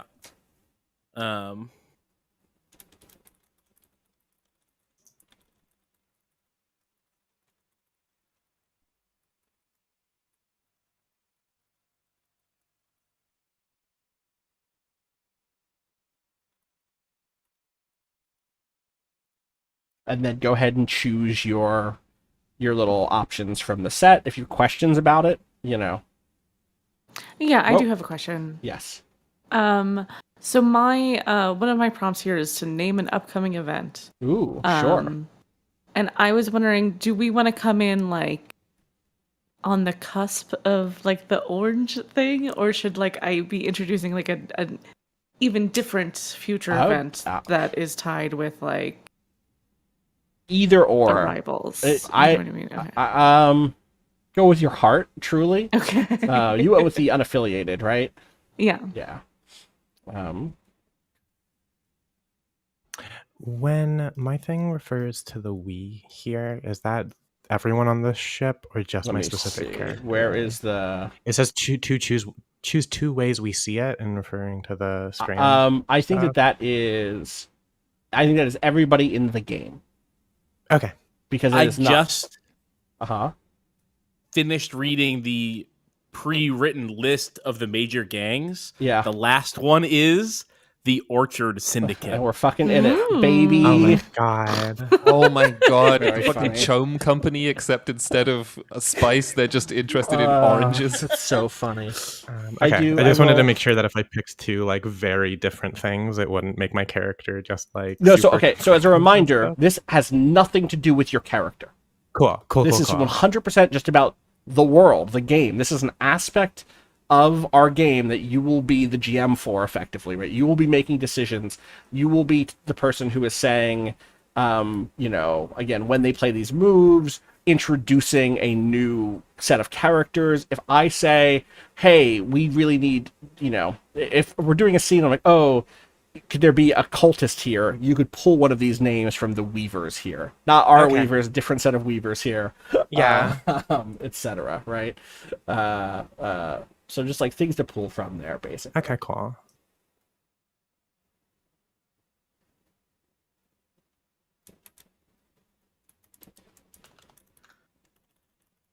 I wrote down. So I'm picking the station assistant. Mm-hmm.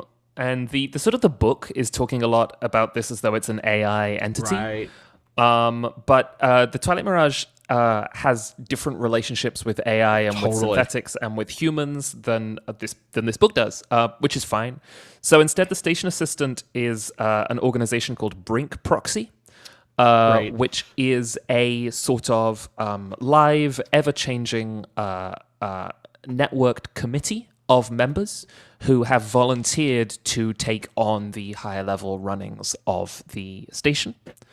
They're not necessarily the station's bosses. They're almost more like the role of the station's assistant. I'm picturing people almost like people working in old switchboards, moving wires around, routing calls, checking to see if things have got enough water, taking a break because it's their cousin's birthday that day and they have to go down to the place and see that. So their friend Sue has stepped in. She was on Brink Proxy 3 years ago, so she knows how to do it.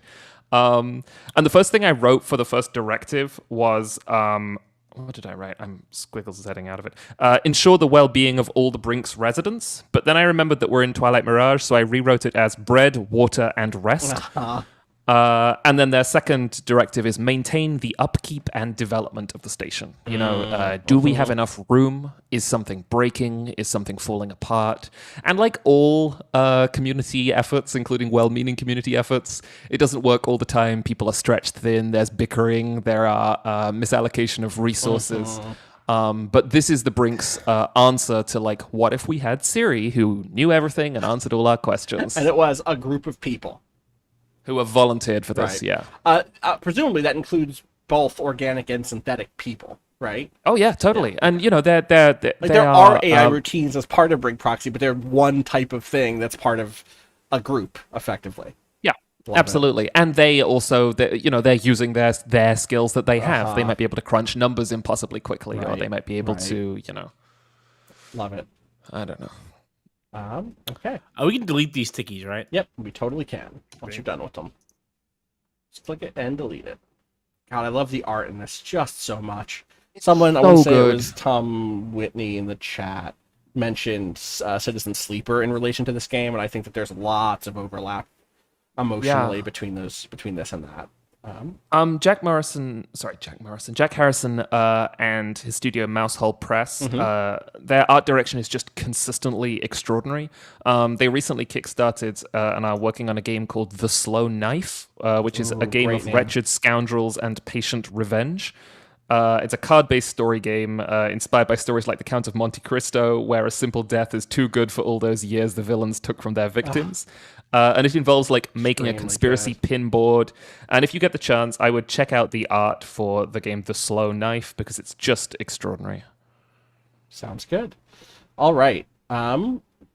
Let's just keep moving, and when we're done, we can go over. You know, let's go over aspects now. Keith, what did talk me through your choices here? Okay, so I picked two gangs and their reputations. The first one, of course, is the Orchard Syndicate. And Hell yeah. I've decided that they are weird. They're weirdos. I think weird was not an obvious choice. Sure. For the Orchard Syndicate. Yeah. And so that's what I want to see. I want a little bit of mystery to my orange. And I want my orange gang to be strange fellows. Now, I have a question. Yeah. Traditionally, oranges are grown in groves and apples are grown in orchards. These Is are this blue. part of why they're weird? They're blue oranges. Oh, they're blue oranges, which are grown in orchards. Yeah, right, right. I see. Sorry, I should have the blorchard. Right. And I think, and just to cover my bases, to presume that the Orchard Syndicate would solely involve themselves with a singular fruit is nonsense. Can I spoil a Realis thing that's making me laugh a lot right now? Yeah. Go for it. One of the factions in Realis, which is a space fantasy, science fantasy, epic, weird game, is the Farmers Guild. I'll just read the description I wrote for them. Do not be deceived by their simple name. While the syndicate does have agricultural aims, they go far beyond wanting better crop yields and to ends that can only be described as grand and druidic. They serve a singular and sapient sapling, an arboreal fiend, which hopes to reach its cosmic branches through the moons. In order to meet such a goal, they have emerged as the single greatest criminal enterprise across the 1,000 moons. And Sick. residents have disappeared a bunch of days later as members of a strange cult. Listen, there's just something very nice about criminal gardeners, it turns out. We just love them. Yeah. I don't want to get into a sidetrack, but if you have a moment, you really should look up lemon mafias, citrus mafias in Italy. Will do, absolutely. All right, who is next who's over here? Allie. I also have a second gang. It's who's the your Broken second Circle, gang? and there's Zealous. Zealous, the Broken Circle. Okay. Allie, tell me about your choices for the unaffiliated. Yeah, sure. So, my upcoming event is the Cycle End Feast. I was trying to think of something that was like more interesting than year. And I think cycles one of those words that and I like if it's tied to like a mechanical thing on the structure of like, oh well, when the battery runs out, you know what I mean? Like we have to like recharge it, but we also celebrate by like doing this thing. Yeah. And I wanted it to be a separate upcoming event from the orange thing, so it could be this sort of like, well, we're just gonna get through this, and then there's the feast coming. So that's the vibe for that.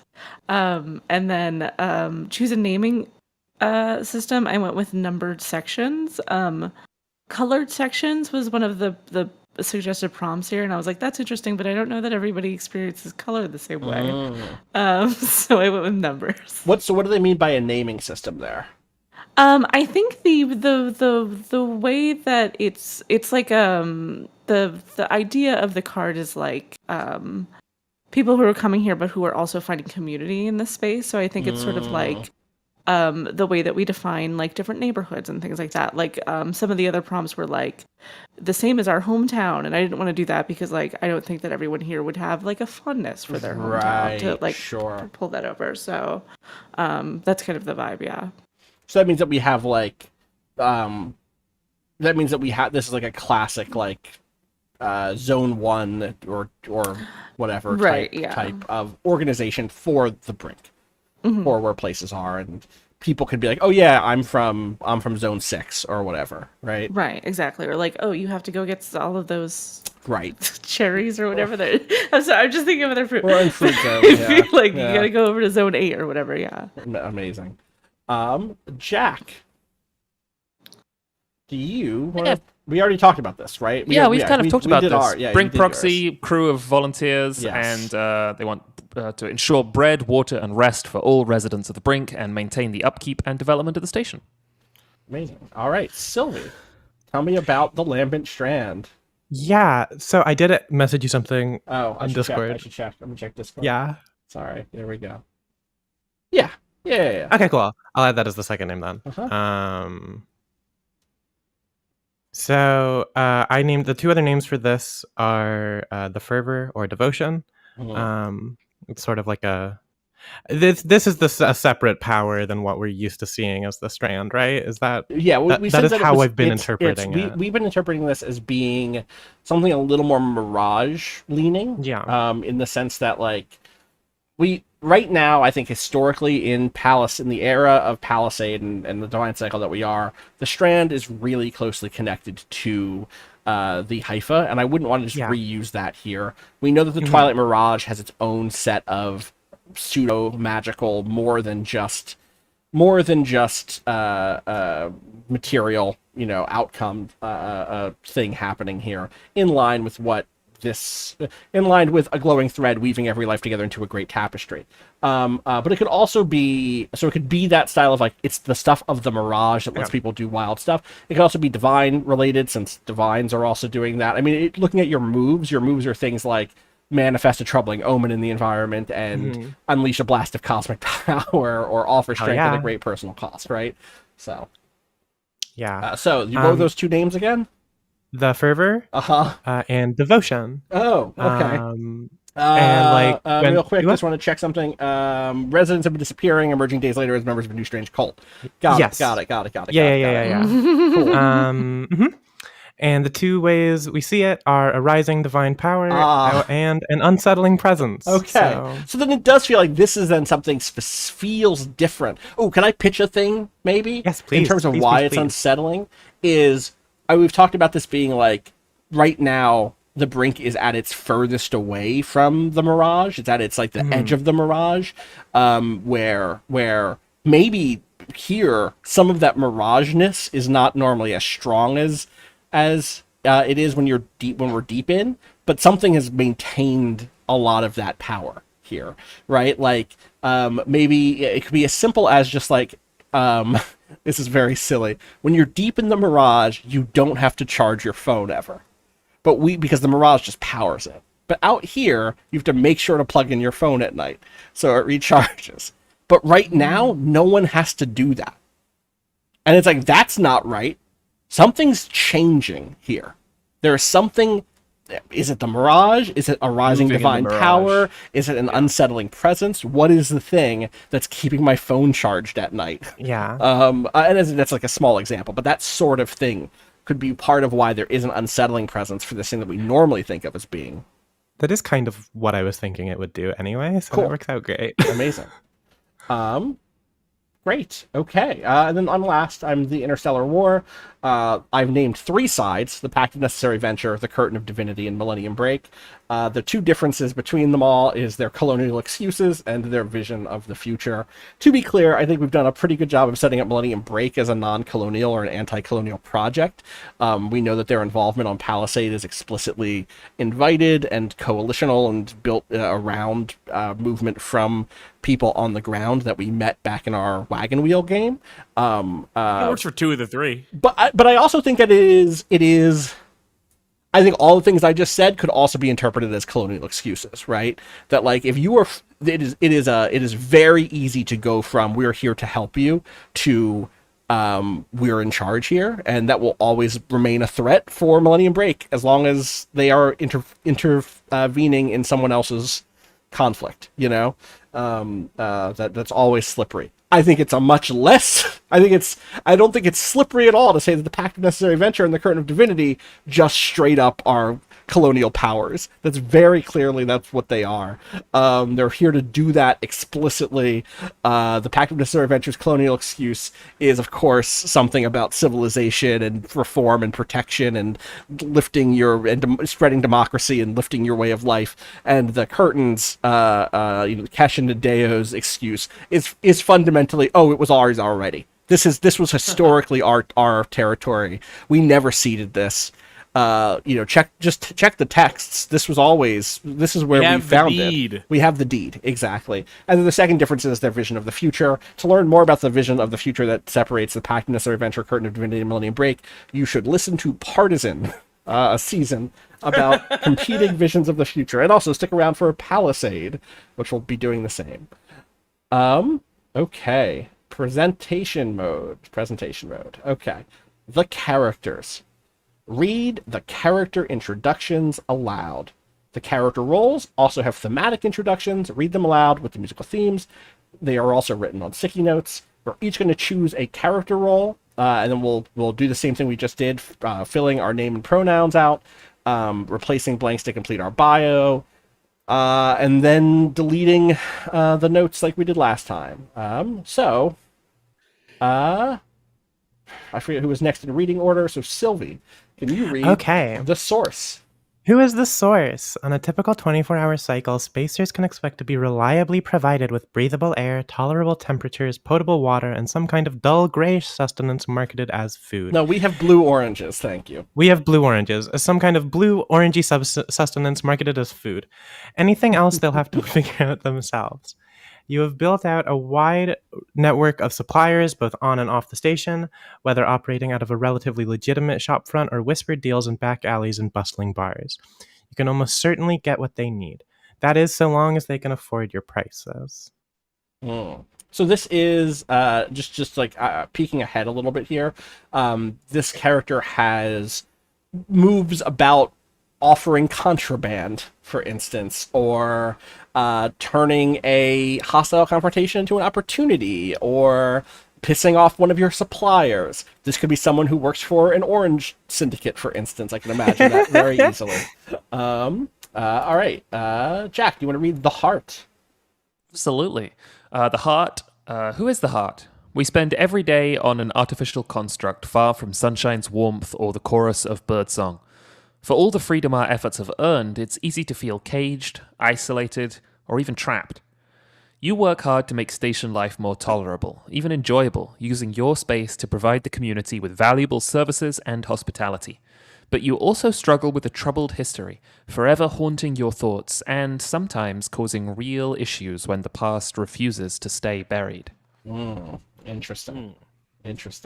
Nightmare. Keith, do you want to read The Wrench? You got it. Who is the wrench? On the station, everything from the air you breathe to the food you eat needs cold, hard technology to operate. If these systems malfunction, things can break bad pretty quickly. Fortunately for us, you're here, fixing, servicing, and improvising. You keep the crucial life support systems operating almost entirely on your own. But one day you won't be here anymore, so you're going to make a plan. You've taken on an apprentice, someone new. Jack, can you move your... Oh, sorry. That's okay. I can't see that stuff at all. Oh, Allie, can you also move yours? Yeah. Sylvi, can you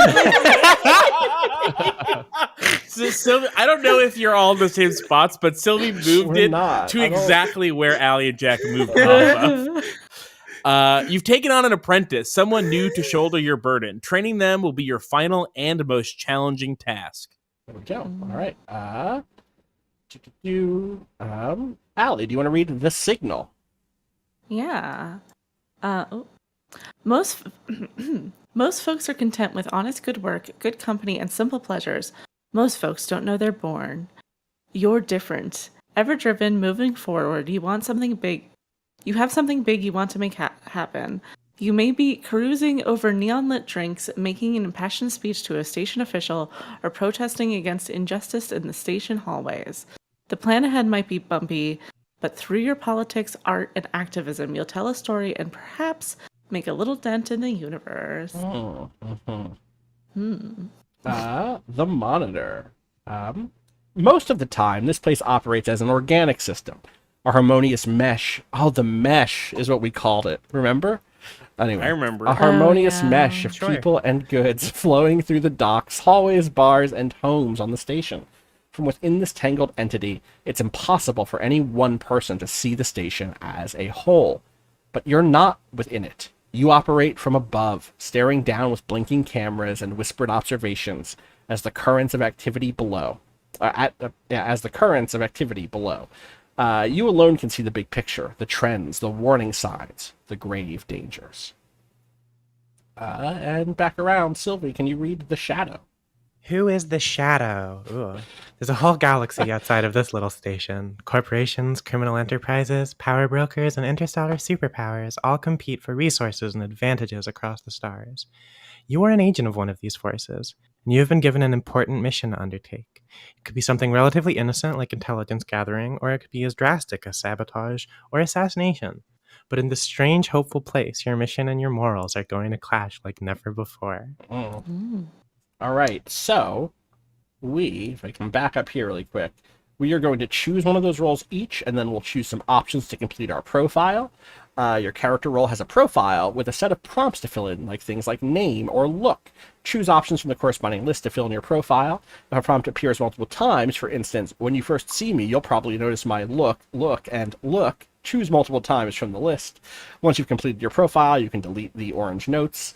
If you're ever unsure about what an option means, ask the table, look it up online, or just have it mean whatever you find most interesting. And then at that point, we'll add our Hangouts/space to the station map, which is, I want to say above us, right? It's over here. Oh, we already have some stuff filling in. Good, amazing. Do people have strong feelings at this point about? I would like to be the shadow. I'm leaning I'll fight heart. you. No, you can take the shadow. Thank you.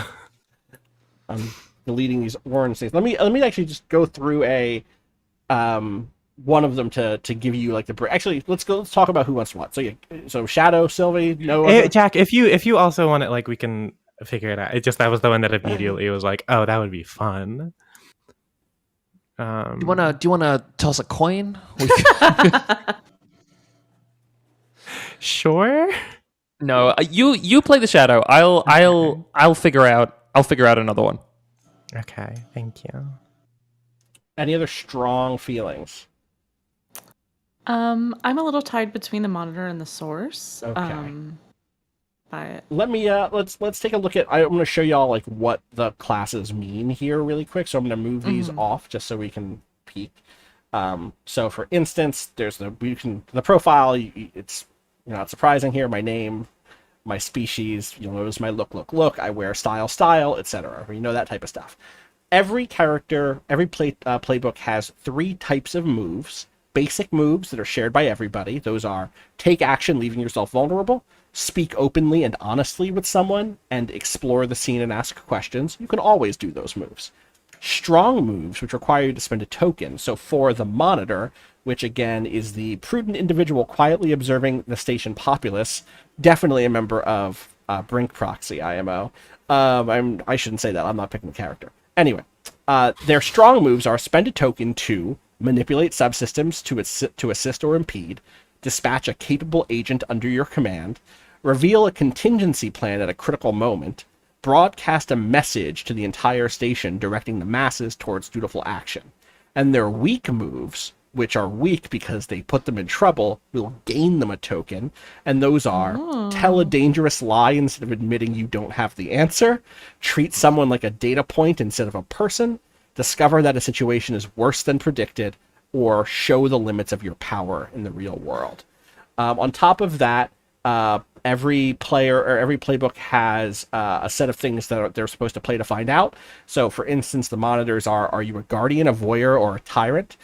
Can you convince others to heed your warnings? And which parts of the station are hidden from you? You'll end up tying, I think, one of these to one of our threats as like a kind of a prompt to kick things off.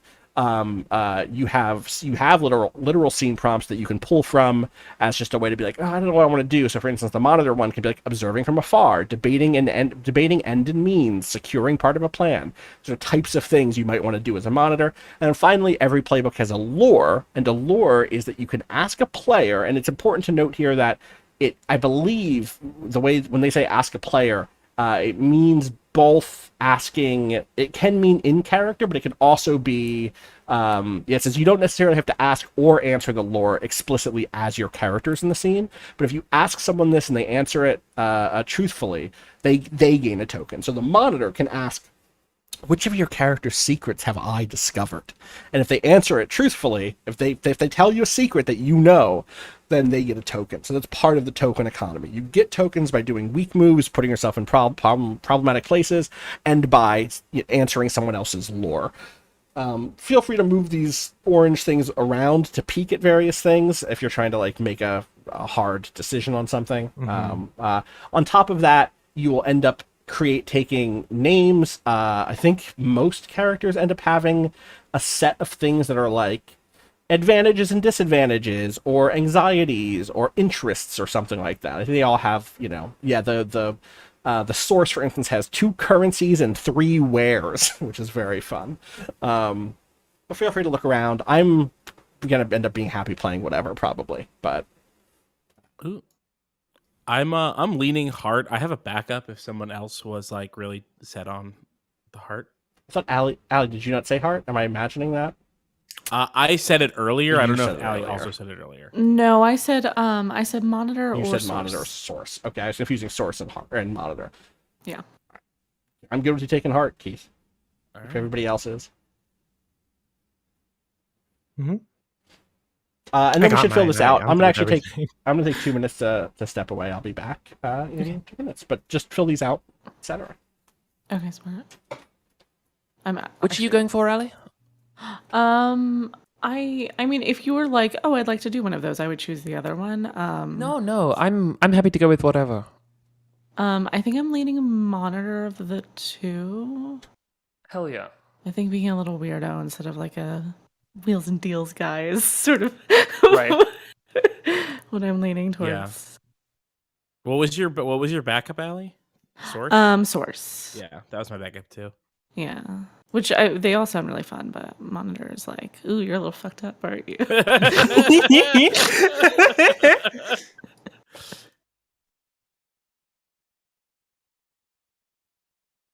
I'm actually also going to step away real quick, though. BRB.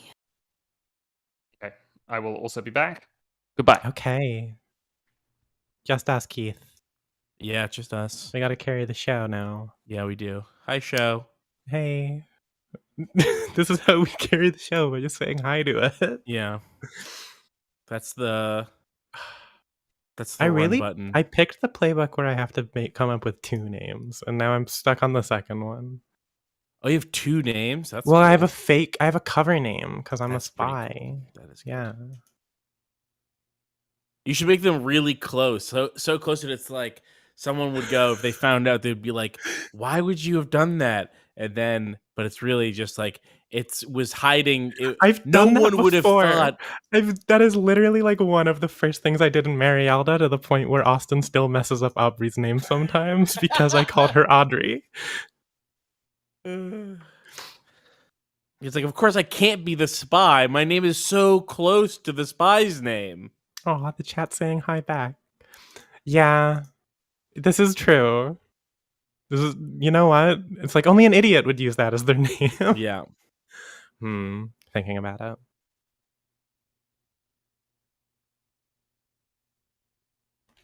All right, let me read it. I'm kind of like, maybe I do want to be the source. It's tough. It's tough. That is like the hardest thing. And it's not that hard of a thing. But that's the hardest thing about Bluff and Live stuff, is like picking a character when you don't know the game very well.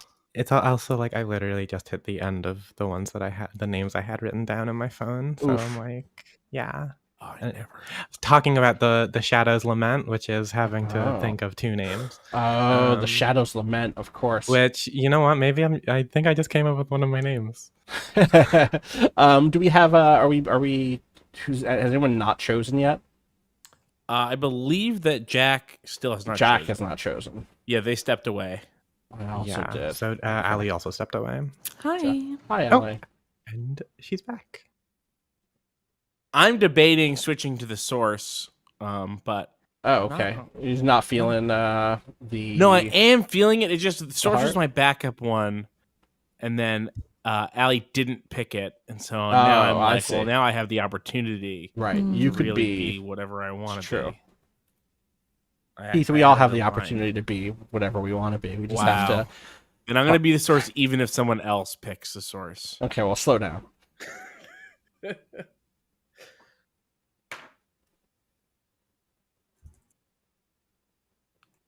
Yeah, I'm just like reading through everyone's little things.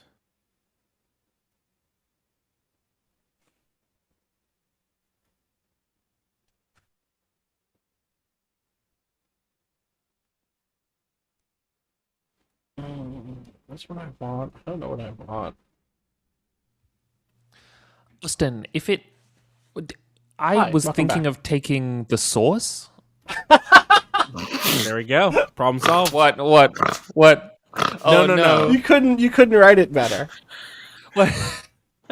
What happened? The source was my backup to the heart, and since no one had chosen it, I was toying with the idea of I was reading through, being like, "No, I'm free to choose. I should make sure I don't want the source." We have inverse backups. The heart was my backup. Okay, yeah. So I'm the heart. I love the heart, and you're the source. Oh, Perfect. yeah. So that leaves the wrench and the signal, huh? Okay, let's see. I had a really good idea for the signal, but I have played baddies in all of the Road to I Palisade feel the games. same way. Yeah. Yeah, I always A character that I have, a character that I really want to see and that we will definitely get to, is a hawk in the Mirage. This is who the signal would be for me. It would be a hawkish. That's exactly what I'm thinking. That's my. The Here's question is, like, is Hawkish? this the What do you- place to introduce the hawk? Because I- someone who is yes. rattling the sabers for war. yeah, you know, like a political, like a war hawk, like a. Okay, like a so you mean a political. hawk in the way that we actually use the They word. might actually be a bird as It well. might also but be a bird person. We do have Talonites here in the Mirage. Yeah. I'm sold. All right. You talked me into it. Is it bad if one entire species of bird person that we've depicted is warlike and terrible in the Talonites, Yeah. and the Well- other bird type of person is dedicated and loyal? And yeah, that's pretty racist. Wait, Kalar's a Talonite. Is Kalar? I thought Kalar was a different type of bird person. No, Kalar's a Talonite. I feel like. Oh, okay. Hitchikana and Yeah, I remember. Kalar and a Kalar. Who are what's the other bird people I'm thinking? Oh, am I thinking of Hyron bird people? We had bird There's the people one in that Hyron. Hella killed. I Excuse was me? The one that Hella person. threw a bottle at. Yeah. Oh, That's one of my favorite. it's Oh man, so funny. Hella is just like, well, trouble's brewing. Picks up a bottle from the ground and fucking no scopes a sapient bird out of the sky. They were the Mistral, the what were they Mistral. called? Is that what they were? The Mistral. Yeah. Yeah, They were up to some stuff. they were up to some stuff, and then. That bird was a cop. Not anymore. They weren't. Yes, we very briefly do them as a cop. Or Oh did we my learn God. after? No, we knew they were a cop. I think we knew they were a Yeah, cop. they were coming to Rip to that fucker. Investigate some shit. Allie, my memory is that your plan wasn't to kill this That's correct. person. No, You were I just- got a one of those critical hits that you get sometimes. Imagine what that was like from that bird's experience. They were just like, I'm patrolling. Oh, Who's that lady down there? I have died. fuck, I just meant to maim you. I mean, she was on her redemption. That was the quote-unquote, arc thing. There, she was not really looking to kill that guy. but, Yeah. you know, you do what you gotta. Yeah. Sometimes I'm not gonna spoil more of her. Nope. We've said enough.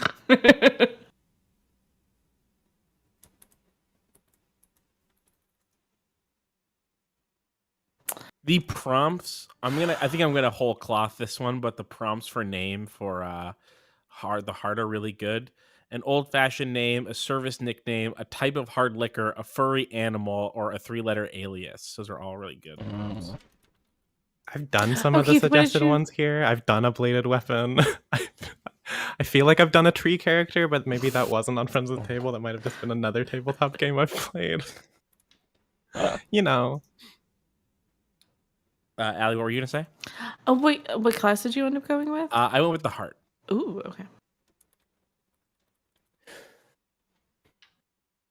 What even is a human in the Twilight Mirage? We remember whatever you Just a want it to be. guy. It's a person. It's a type of person of which there are just a countless variety. If you're asking specifically, like, are there other alien species? No, I mean and to stuff, say, there are. could a human have, for example, an animal head and still call themselves a human? The answer is pretty It's much a Twilight anybody can call Mirage. themselves a human. There's Yes, a cat girl. Yeah. It was established. Come on. there's a famous cat girl. Um, the cat I- girl I- is the cover star. What I would say really quick, there's a way in which you, of course they could, is true, because we're humans, and I think we like to think about humanity as being very broad. But there are also species that are racialized in the Twilight Mirage. You could not call yourself Quaer, right? The Quaer have yeah, a particular you're absolutely history. right. They have a particular set of social relations, and so race is not one of those things that gets to be open in that way, so long as it exists, right? And so long as it exists inside of systems of often oppression, but also just in terms of social categorization. You might become Quaer ethnically. I don't know how what the Quaer life looks like. Do you know what I mean?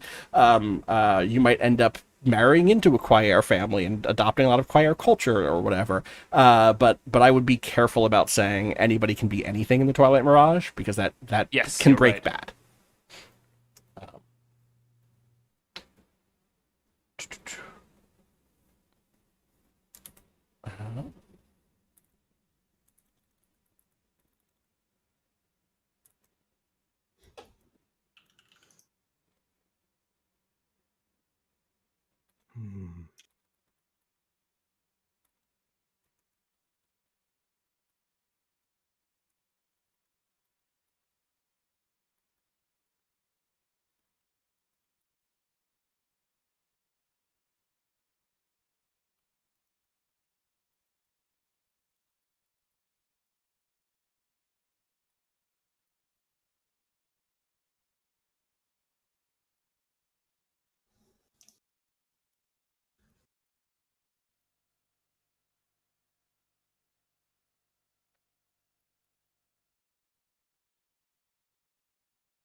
One of my something I really like about like the way that character sheets are written, stuff like this, like in this vein, is you get sentences like, I'm human, and when you first see me, you'll probably notice my shotgun arm.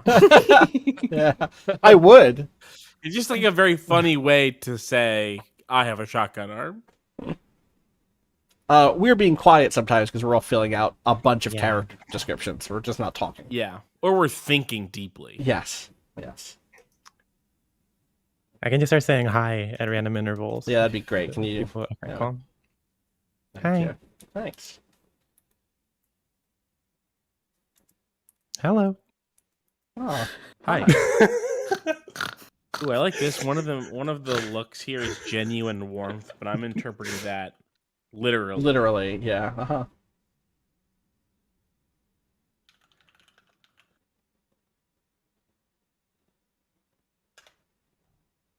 Can I get a high really quick?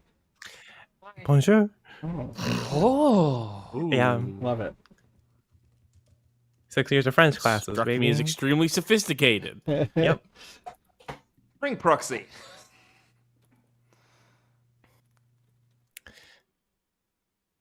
Hey. Sylvi, could you recommend to me a cheese? No. What? Because of Free. the French. Oh. No. I can't. I don't eat a lot of dairy.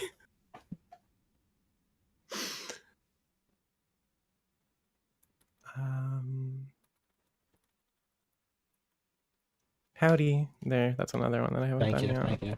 Yeah, no problem. Now I've given myself an extra task on top I know of this. this is so wild of you. I appreciate it, but I do think I've fucked up. you fucked up. You fucked up.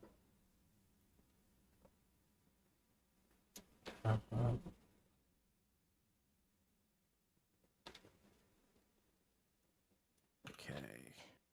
I don't know. What am I looking for here?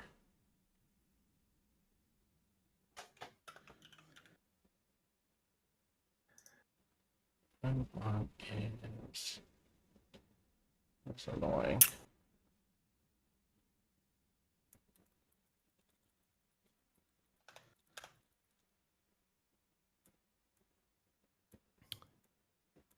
You don't have to have luxuriant hair to be a nightmare, but it helps.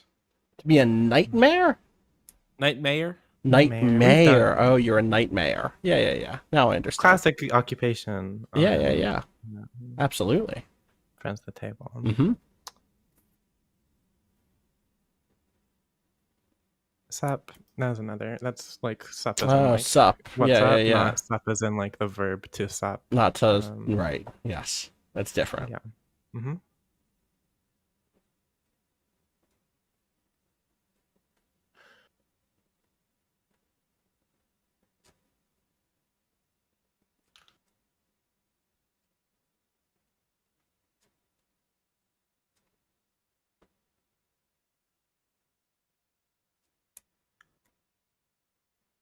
Really struggling with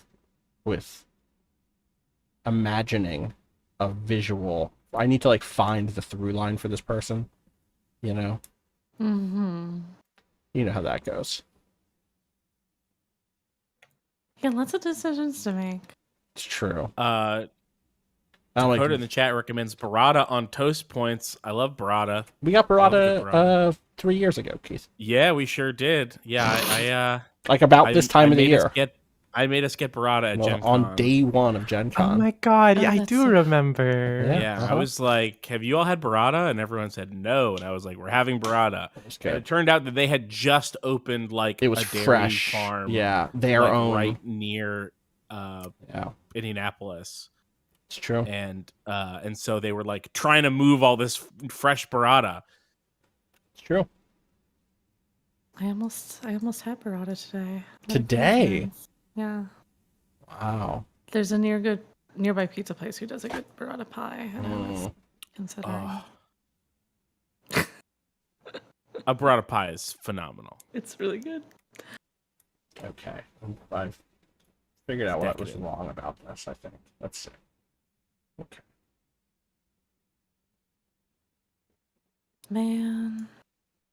I gotta get now. I'm like burrata pie. Yeah.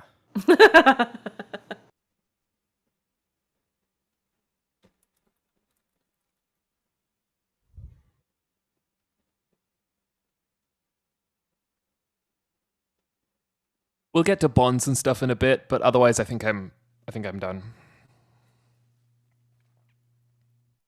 Are y'all keeping your? I'm just gonna look. Are y'all keeping your styles and stuff italicized? I should do that. I'm am. doing that. Trying Yeah. to, yeah. Okay.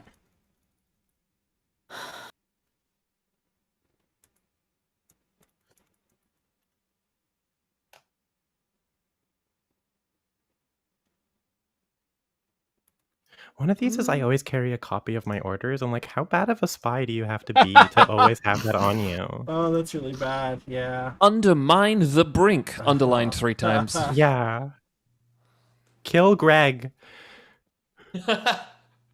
Greg finds it on the floor and is like, is this yours? Am I the Greg? Bang.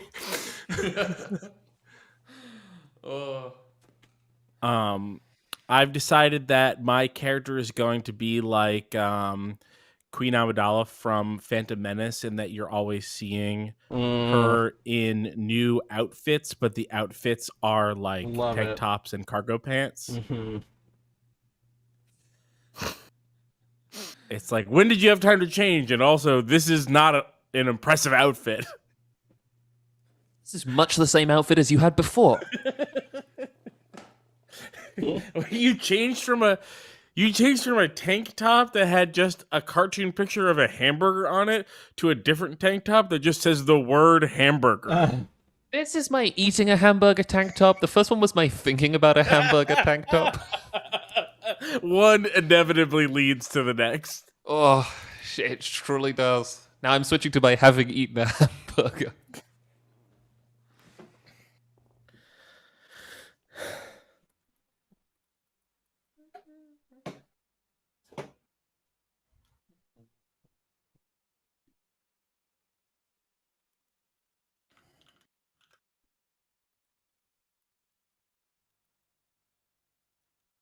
My laptop is running really warm today, and I think it's because Miro is more intensive than Roll20 is. Yeah. Sure. Oh yeah, my one's toasty too. That's fun.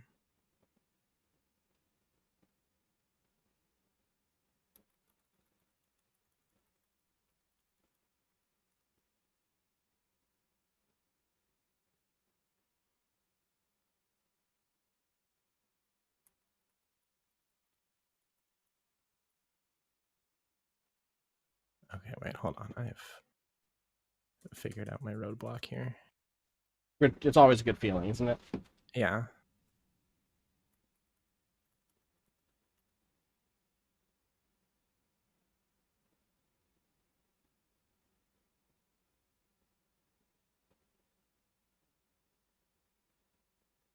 Whew, really typoed there for a second. And anyway, move on.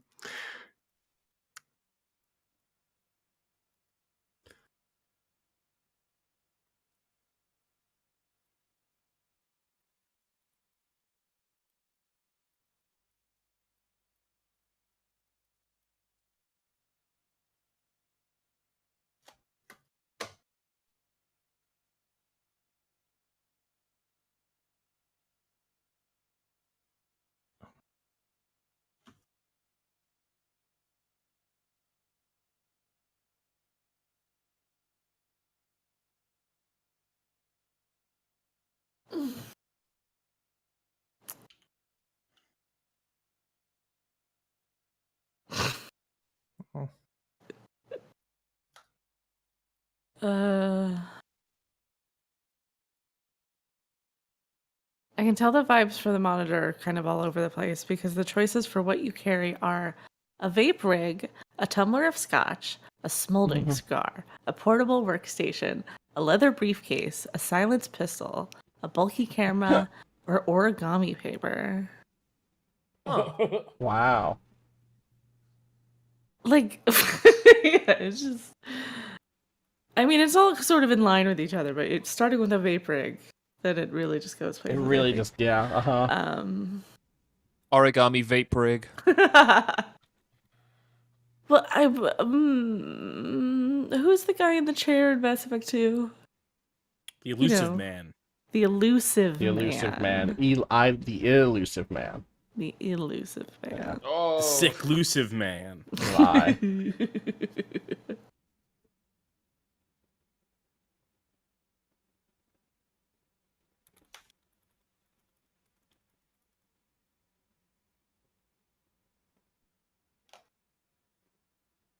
Do I want to be A robot? Yeah, I know. This is like, logging into a character generator and be like, am I really just gonna be a guy? Like I'm just gonna be a human? But I'm a us human humans are all now. right. Yeah, we do okay.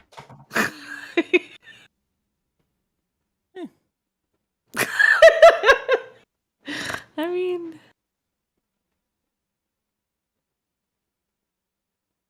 what kind of species do we had a cat girl. Yeah. We had Oh, we had a bunch of stuff. We had that blob guy. We had cat boys, which is a different species than cat girl. Duck people. Is We it had like duck do you people. remember when people were obsessed with like I can't remember the name of it, but when about like different species turning into crabs, that was like a meme that was going around. Carcinization, yeah. Yes, people were upset. So it's sort of like two different species that people trend towards cat. Right. Yes. Oh, sure. Yeah. Like how given enough time a lobster will become more crab-like.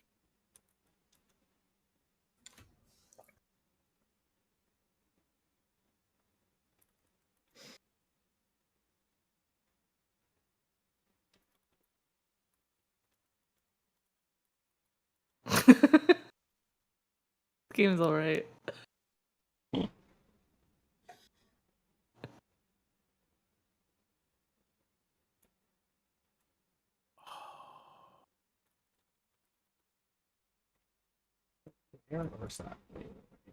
Now we have such a wide range of things in Twilight Mirage. I'm like, can I just be like a demon? Can I just like make Yeah. something? Yes. Do that. Yeah. Yes. I have You taken could a similar absolutely- swing, Ali. I don't want to over. I'm not going with demon. Everybody in chat, just Why? Man, Listen, I what's might. You saying that really made me think. Man, I can do anything. I can do You can do anything. I can Yeah. do anything. Yeah. what's Darth Maul? Zabrak. Zabrak.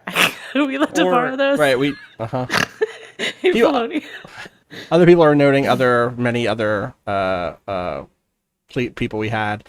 We had squid people, you may recall, like Gigas and Bulbatonka from Partisan. We had, obviously, the Quaer. We had some sort of fire-headed person, like the Nova Kid from Starbound. We had Apostolicians, obviously. Oh, sure. Well, I can't triple dip on.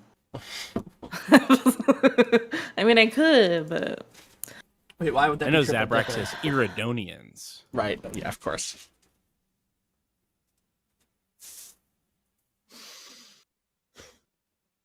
That's a fun one.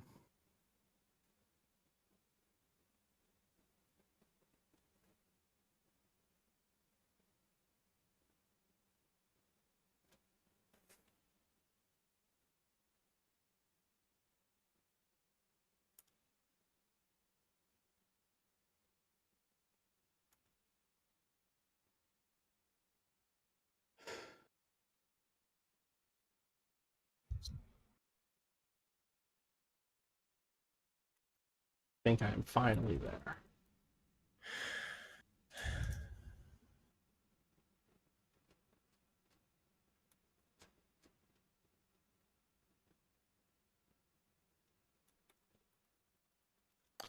Three services I gotta have. I mean, I guess there's a list here. I'm gonna get the list.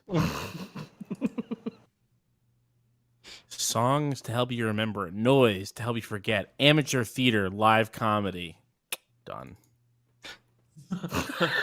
This is actually great. This is so good for me. Wait, you went with live comedy, but that means you have some sort of bar or something, right? Yeah. Okay, great. Some sort of venue. Let's say Perfect. quiet spaces to talk. That sort of levels up what I had written there already a little bit. And what do we got? Spiritual services, informal therapy, rumors and gossip. Oh, I guess informal therapy would be even better. No, let's keep it at quiet spaces to talk. That'll be useful. But do not talk during the live comedy, please. Right. Of course. Please.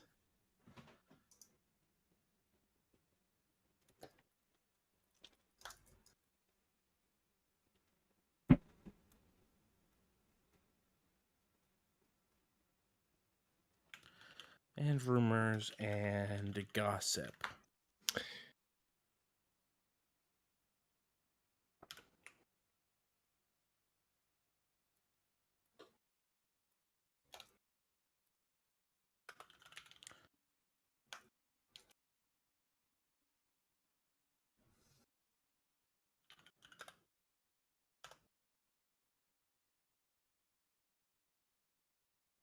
Oh, what am I haunted by? Hunted or haunted? Dealer's choice.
Choose 3 traits: beloved, friendly, beautiful, empathetic, valued, relaxed, caring, charitable, rebellious, faithful, zealous, confident, imposing. I'm going to make an executive decision about this board and move some things really quick. Okay. I'm going to move our unadopted aspect to the middle of our sheets, which is the markets, so that if someone wants to pick up the markets, they can without having to scroll to the right. They can just scroll to the middle of where everything is. Cool.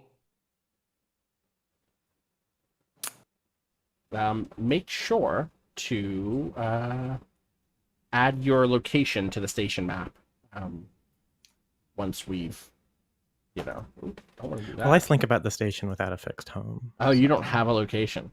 Yeah. Interesting. I slink about. You slink about. Yeah. Oh, you think about? I do. I slink about. Damn. Is that a trait? That was just written on my thing as Oh, is. okay, I that's a didn't get fact to about decide you. that. That was a fact. I can. Ooh, that's a good one to consider myself. Defamed.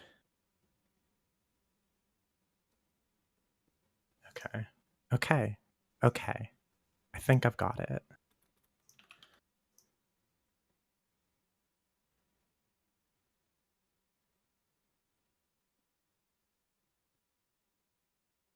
Oh, wait a minute. Is there more stuff? No. Okay, I filled it all in. I'm good.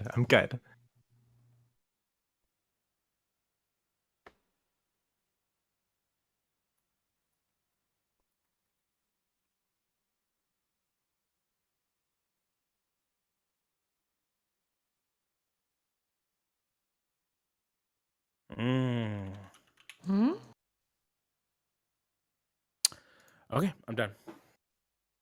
Also done. Minus bonds. Oh, Right. yes. Yeah, Well, same. we'll do that. That's a step we've not gotten to. So. I'm approaching done. I could probably be done while people are talking. Okay. I'm pretty sure anyway. Let's see if that's true. Yeah, bonds. What do I do come with these next. insights? We'll get there. That's next. Don't delete those yet. Do you want to go first, Keith? Yeah, sure. Talk to me about your name. Okay, well, you don't have a name. Oh, I forgot that I didn't have a name yet. Okay, we'll come back. That's fine. We'll come back. Okay, yeah, sure. That's You can think of a name. Jack, tell us about the source. Oh, God. Okay, I am playing the source. He is called Paris France. His pronouns are he, him. I'm a human, and when you first see me, you'll probably notice that my body is collapsing into plastic plants and flowers. This is not like I've got them sort of mounted onto me or attached to me, or that they are growing out of me, Annihilation style. It's more that where my shoulder should be, or where half my torso should be, is just like a tangled growing mass of like plastic lilies or some ferns or a pond, like pond what are they called? Like water lilies or things. Yeah.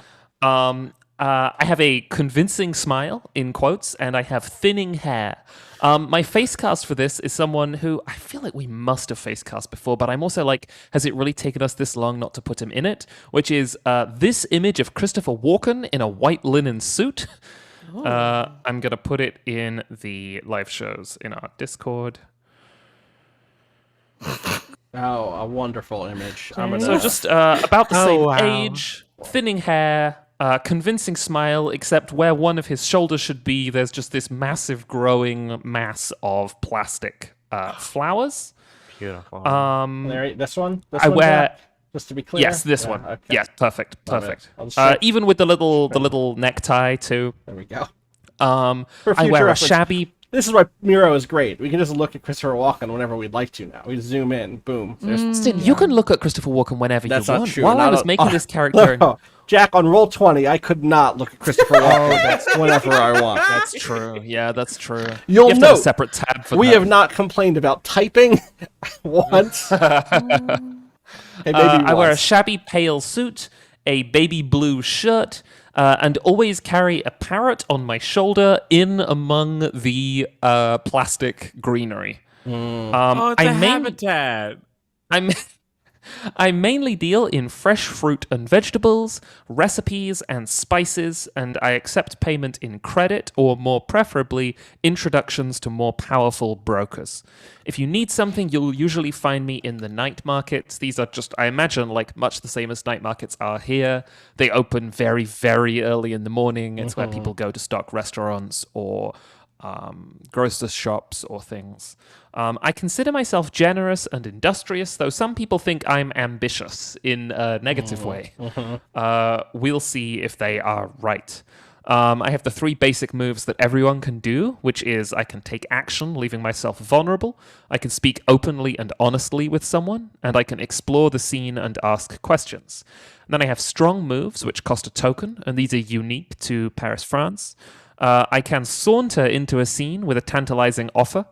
I can reveal a rare or contraband asset that I have stashed. I can call in a timely favor from a prominent client. Or I can say the right thing to turn a hostile confrontation into an opportunity. And my weak moves, which are, again, unique to Paris, France, are I can commit to... these give me a token. I can commit to provide for someone I know I can't support. I can piss off one of my suppliers for temporary gain. I can make a problem worse by running away from it.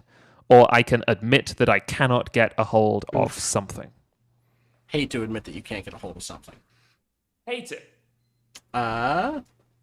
Let's go down over here to Sylvia. Are you good?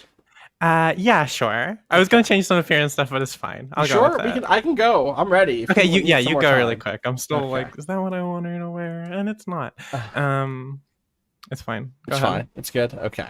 I am Telios Triton Tanager, or 3T. I am a human, and when you first see me, you'll probably notice my smoky eyes, my perfect makeup, and my battle scars. I wear a vintage coat. I have augmented hair, which I'll explain in a second. And I always carry my synth kit. I am... Am I the only person on this call who knows Tizo Touchdown? The musician? I'm probably... Yes. Yes. Okay, I'm going to drop a picture of Tizo Touchdown into the chat. This is Tizo Touchdown.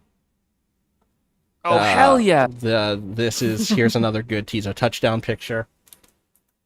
I'll just drop some Tizo Touchdown into the chat, or into Miro also really quick. Did I added the one with the football pads, right? Yes, okay. Yeah. That's a good one. Tizo Touchdown is an up-and-coming rapper, ? He does a lot of stuff with guitar, too, who is famous for just having nails woven into his braids, just tons of them. And so my image of 3T, of Tanager, is the augments are these nails, but they're like glowy and vibrating and shifting in place. And it's a mix of ones that are actually physically there, and also ones that are just totally augmented reality. Sick. Yeah, Tizo's fantastic. What does vintage? Someone in the chat, Jack Taylor says, "What's vintage mean in this context regarding the coat?" He absolutely wears the sort of coat that was worn by members of whatever the kind of Empyrean divine military defense force was in the era when the New Earth hegemony was still attacking the fleet, before the in the era before we started playing Twilight Mirage, right? It is like literally that style of like, I think that era it's probably been mythologized in a way not too dissimilar to World War II. And so I think there's a cultural similarity of like, this was the last time we could all agree that like, this was bad. You know what I mean? The New Earth hegemony was just like killing divines left and right. And so he wears that style of like, I guess maybe for years it's closer to being like wearing the jacket of a Union soldier or something, from the Civil War. So, again, it's quote unquote only been 600 years or something since that period for us, because we're on the inside of the Mirage. So vintage in that way. Augmented hair. I always carry my synth kit. I strongly believe we must push the Principality out of PALISADE. The refugees support me, unlike the administrators and security. I'll need to use my dazzling art and enchanting beauty to win them all over. I'm always happy to talk. You'll usually find me working in my open studio. I consider myself visionary and confident, and I think I'll be a powerful leader. What compromises will I accept to reach my goal?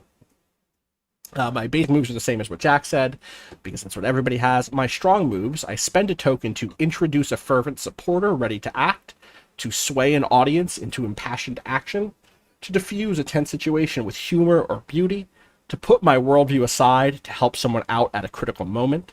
And my weak moves are to stoke someone's anger to sway them into acting against their best interests, to use scapegoats and corrosive arguments as a shortcut to get a crowd on side, to fight a contrary idea with rage instead of empathy, and to expose myself as a hypocrite on an issue. My lore is to ask a player, how could I get your character to join my cause? If they share an approach, they gain a token. You didn't read the Play to Find Outs, did you, Jack? I did not, no. Okay, that's fine. As a one more note is I have this synth kit, and what I think it is, it's like the augmented reality stuff from the Mirage. I can just like summon various, it's fundamentally, it's just a very flexible synth kit, but what it actually does is produces a sort of hard light instrument that I need, that it's all working through the same basic stuff, but I can be like, I really think that visually and texturally I want to be playing a harp to produce this sound. I could just as easily make it a guitar. I could just as easily make it something else, and it does not always map one-to-one in terms of what the sound. I could make a harp that sounds like a drum kit, but I'm playing it like a harp, right? Because I think that that's like the visual on stage I need. Or I could make a drum kit that sounds like... Did you do Future Man's Drumitar? Yeah, of course. I don't know what that is, but of course I could do it. So, that's 3T. And I have a studio. I've added the studio to the map. What did you add to the map, Jack? The night markets. Night markets. Right, of course. Oh, what are those? We'll have to. Once everything's up there, we can move the map around to be like, move stuff around to be like, this is the basic layout, which is fun. All right. Sylvi, are you ready to go? Or you still need Future Man in his Drumitar? Yeah, Thank you. just two of the things I filled in got deleted, and I didn't notice until just now. Trying to remember what the last trait I had was. Oh, do you need the page from the book that has all the lists? No, I have them. I came up with my own. So. I see. Also that. Yeah, that really cut off at a funny spot. Okay. Well, when I type more. Oh, okay. It is still there. Yeah, you can make it a smaller font. That's what the problem is. Okay. Damn, Miro, you were doing so good. You finally did something that made me frustrated with text. Okay. Did you get is that readable? What? I just made it smaller. Is it still good? Yeah, you can zoom in super tight on a Miro. Okay, cool. So I am the Shadow. My name is Lament. Pronouns are they, she, but you will know me as Deutsch Synchro. Oh, Deutsch. Yeah. Amazing. Yeah, thank you.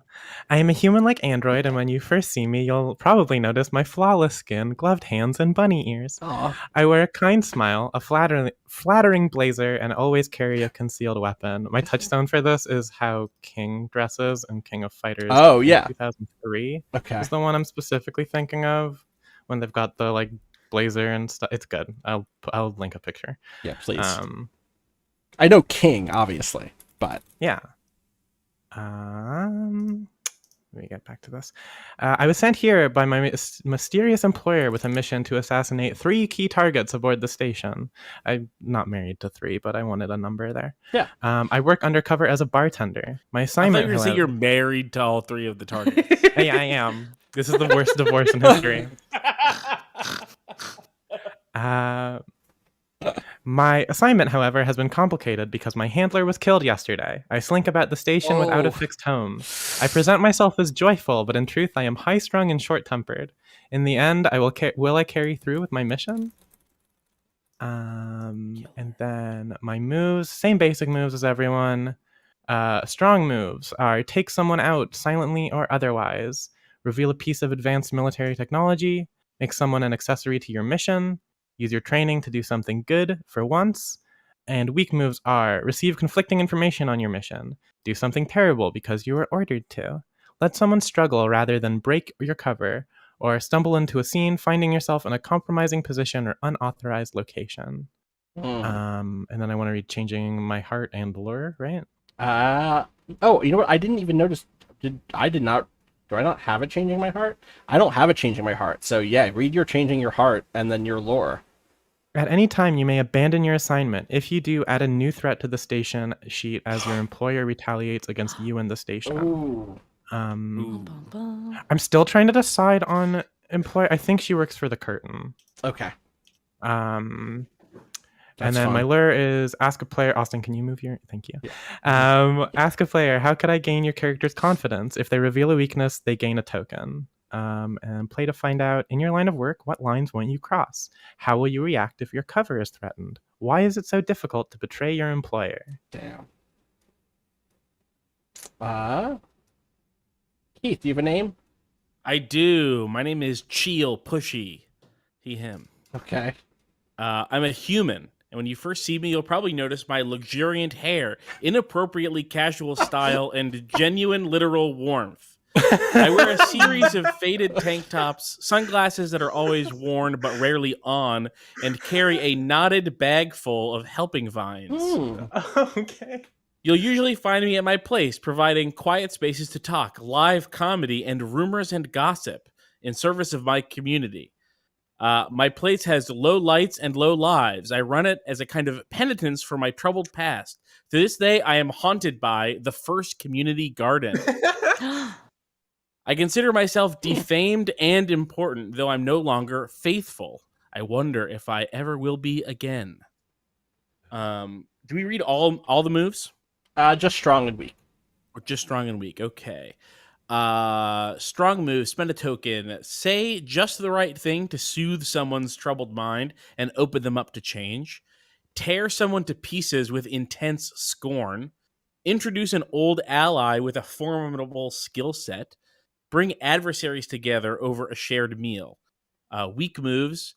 Try to use words when action was required. Sell out one of your regulars to protect yourself. Oof. Overindulge, revealing something about yourself that you'd rather have kept hidden.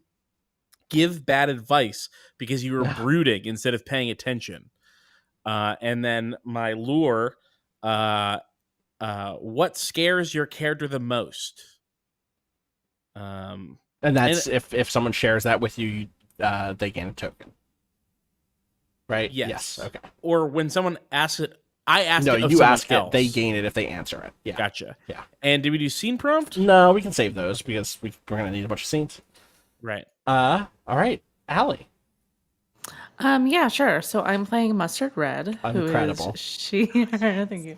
I saw your name when it just said mustard, which that was very funny. I don't know if we're playing tonight, so I might not be a cyborg when we come back, but right now I'm a cyborg. I'm a cyborg. When you first see me, you'll notice my augmented frame, colorful hair clips, and freckles. I wear a patterned jumpsuit, lace-up boots, and always carry an instant print camera. From afar, I observe and influence the station with location beacons, administrative access, and gossip. Without my vigilance, I fear our home will become a wretched slum or a prized pawn in the war.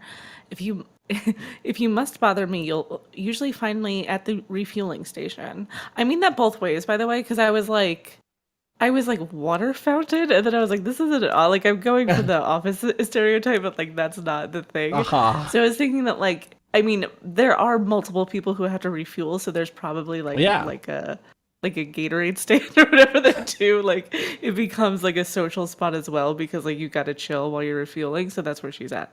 I consider myself necessary and responsible, though I'm often labeled as paranoid. Can I convince people that I'm a force for good? And then we went over these before, but I'll say them again.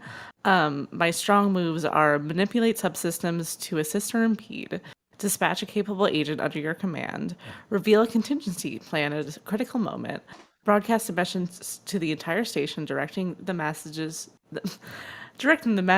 towards dutiful action.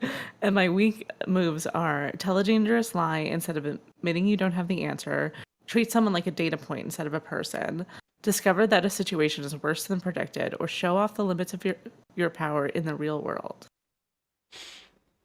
Okay. Love it. Now, presentation mode. Okay, we've gone through these, gone through that. Boop, bop, beep, boop, boop, bop, beep, boop. Boop, bop, beep. There we go. Okay. Choose options to complete your profile, the character role. So we've done this. Did everybody add the hangout space to the station map? Oh no. Add that. Your hangout space should go to the station map. There's this. Oh, gotcha. Just copy one of these and rewrite. I don't have one, so Yeah. Making up for me doing all the highs and hellos during the character sheet stuff. Now I gotta sit back, relax.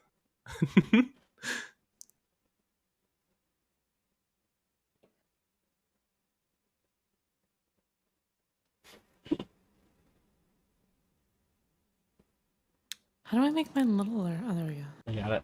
Oh, also, there are birds everywhere. Yeah. That's worth, Yeah. worth reminding us. Okay, I got it. Uh-huh.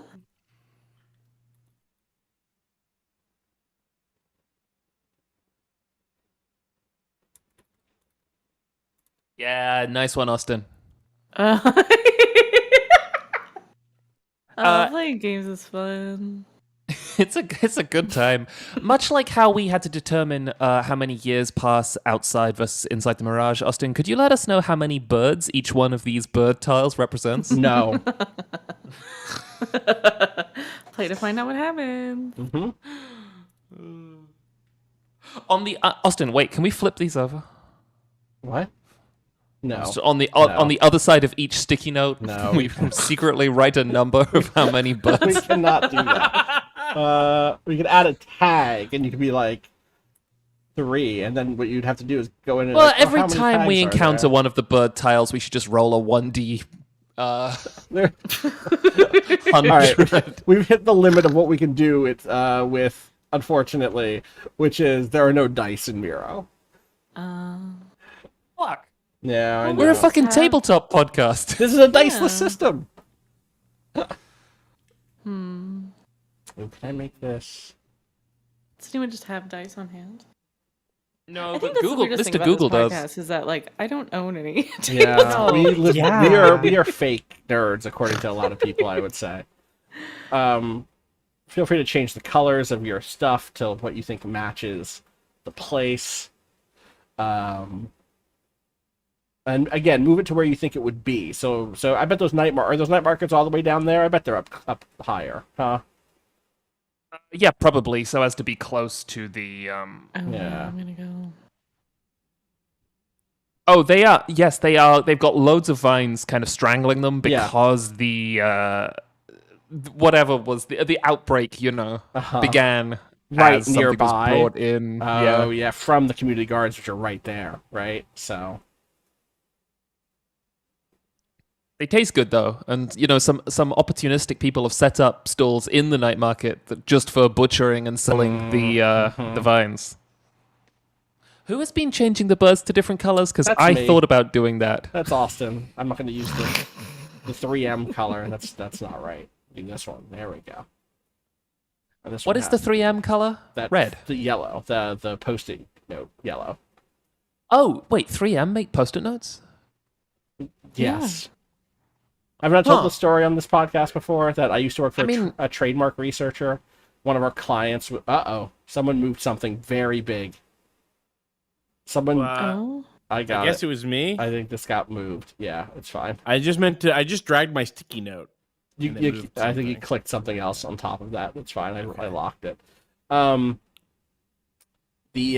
worked for a trademark company, a trademark research company. This was right after college, forever ago. One of our clients was 3M. We rolled out this is like PDFs were just hitting. Do you know what I mean? Like, not literally. I believe the PDF had been around for longer than that, but like the PDF had not been. I had not used the PDF in college. Do you know what I mean? I was not reading PDF stuff often. I had, but only because I was like an extremely nerdy kid, and so we were developing our own kind of proprietary system that used PDFs and like let you do markup to get these reports for companies. So 3M would be like, we want to roll out a thing called super sticky notes, and they would ask us to make sure that some competing company didn't have super sticky notes, right? And so one of the things that we had in our digital report system was a system to mark up these reports and send notes back and forth between our research, liaisons and whatever our client company was. 3M took one look at it and sent us a cease and desist because we used a yellow too close to their yellow Oh my God. for our digital post-it notes on the thing. They're like, you can't do that. You should know you can't do that. You're a trademark research company. That's a trademark that we own. Is that yellow?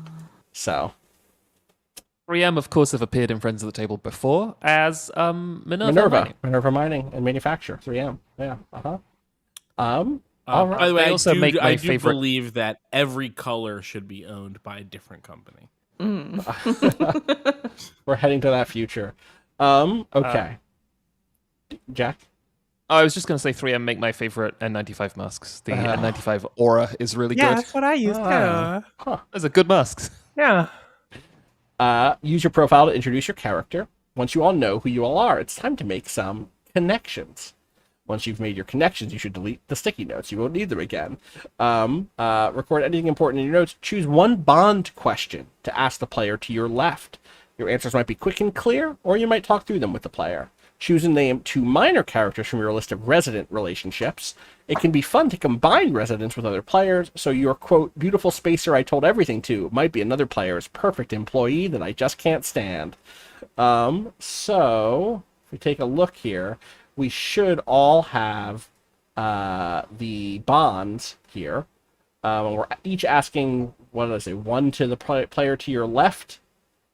Let's use the sheet order here. So Allie, your player is Keith. Keith, your player is me. Sylvi is mine, and Jack is Sylvi's. We'll go counterclockwise.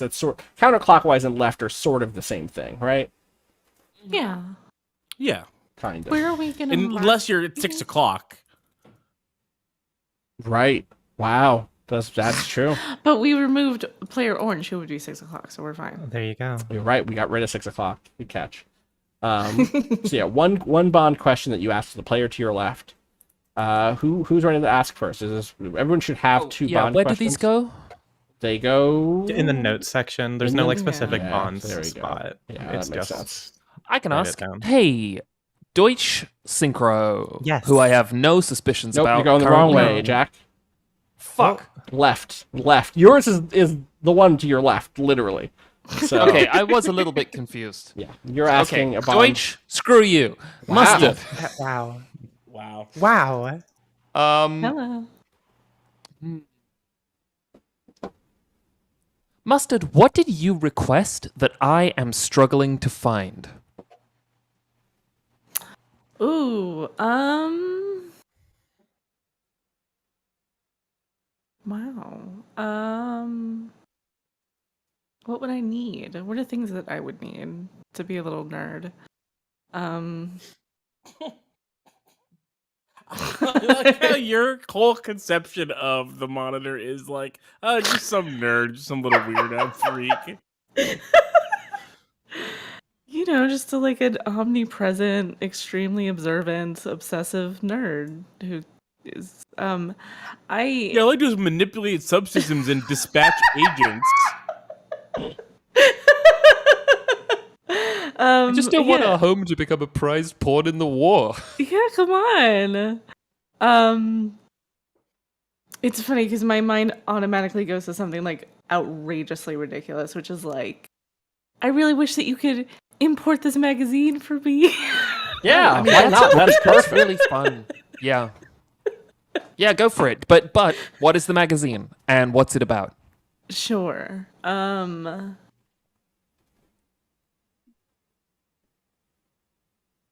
Like a fashion magazine? I have to stop leading this ridiculous, but this is not also, ridiculous we're at in all. the Mirage. Why I would know. yeah. Yeah, exactly. Yeah. What are What the kind of fashion magazine? Yeah. Where would it be from that it's hard to? Well, I guess it doesn't matter. This is play to find out what happens. Yeah. I mean, but you know, it could be from wherever you want. It could be an old magazine that's hard to get, you know, a physical copy of. It could be a thing that's just on a planet that's kind of far away, especially for like where we are in the orbit around the Mirage. You know, all those planets could be days and days away, you know, or months and months away. It could have because we're featured late in the cycle. It could have featured fashion that's dangerous to see and so was banned. I love that. That's it. It's got to be that. Yeah. Politically dangerous or Physiologically dangerous. Yeah. Yeah. It's like Mustard rite Red of spring, asked but fashion. Yeah, or Ubu. Yeah. Mustard Red asked me to import a fashion magazine, a banned fashion magazine, containing clothes that are fashion. It might be accessories. Yeah, please. That is dangerous to look at. bracelets that kill. Except the magazine, yeah, I don't know. We'll figure out what the figure it magazine is out. called. But in my brain, I'm just like, it was just like the equivalent of Vogue, but they accidentally printed a centerfold that killed you. Borg. All right. The Lavender Town theme. Ooh. So scary. Mustard, you ask a question to Cheel. Yeah, Cheel. What misdeed did I catch you doing yesterday? Ooh. What kind of misdeeds is Cheel doing? Who happens to currently be penitent for my trouble. Oh, damn. That implies misdeeds. Yeah. IMO. Wait, what was this about being penitent? Well, yeah, I run my club as penitence for my troubled past. I see. Right. You caught me gardening, which I'm banned from doing. Oh. Whoa. Did you set these vines up? Is this what you did? Okay. Yeah, it's fine. I won't say anything. All right, so caught Cheel gardening. Cheel, you need to ask me some questions. Or a question. That's where I put them. Put them down here. What rumor did I hear about you yesterday? Ooh. How big should we swing? As big as you can. All right, so it's likely you know me, right? Because like I'm basically a pop star, right? That's the thing. Yeah. That it's very. I guess I didn't say that during my character introduction, but 3T Tanager is a pop star, right? Or like a music star, right? I think probably does a bunch of cool stuff. I don't know what our I don't know what the music is like 500 years after the Twilight Mirage. Like Twilight Mirage was already breaking us on music, you know what I mean? Also Frank Ocean hasn't released a new project yet, so it's hard. But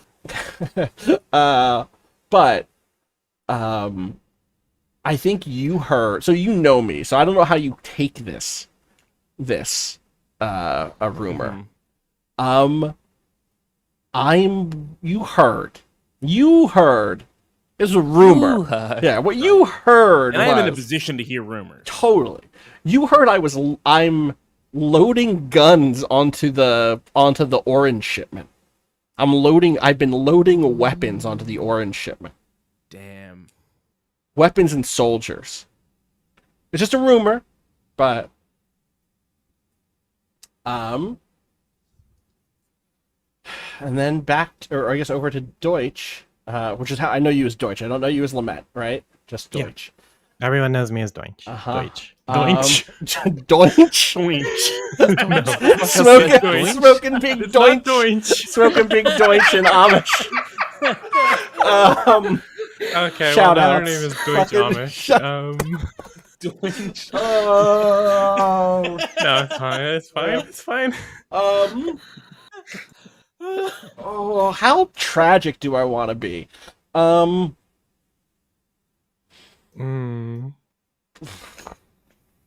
Both of mine are good. I'm gonna read you what both of mine are. My first one is how did I capture your attention yesterday, and then my second one is what are we building together to help my goal? And they're both so tragic to be asking the fucking assassin from the Principality. Yeah. Oh, Not great. To be fair, I thought I was going to be asking you questions, and I was like, those are also both extremely complicated for these characters. I'm glad we ended up next to each other. I know. I guess my question, my meta question is, do we want to start as people who might work together on a thing? Because if so, that's how did I capture your attention yesterday? And if we instead have already met, it would be what are we building together? I could go either way. Yeah, that's tough. I guess I'm trying to consider like how much of this. Maybe it would be better to have like some slightly ongoing things. Yeah, sort so of let's like do how what are we? Fiasco games Yeah, work, so where what are we building together to help my goal? Which my goal again is my goal again is to push the Principality out of PALISADE. Yeah. I want to. My gut is like a network of people. Oh, interesting. Because like I work as a bartender, right? That's like a hub of like social stuff, Right. and then also with what your character is doing with like their music and art and stuff, there's like that element kind of tied in. So I think it's like building a network of like sympathetic, like people who are sympathetic to your cause that could support things. Which is like totally cool for me to be helping you figure out. So it's just helping me build a network of sympathetic people, of people sympathetic to my cause. Yeah. Okay. And then I am asking Paris, France, correct? Yes. Correct. I think the most fun one here is how did I end up working for you? Oh, that's so why are you funny. keeping my true identity secret is also good, but how did I end up working for you for this like imports like weirdo? It sounds great to me. You're a bartender. Yeah.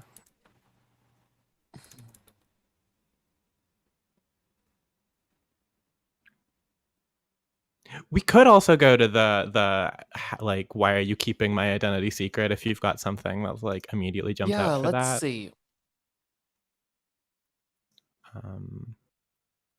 Why would why would a goods broker hide that he knows the identity of a principality spy?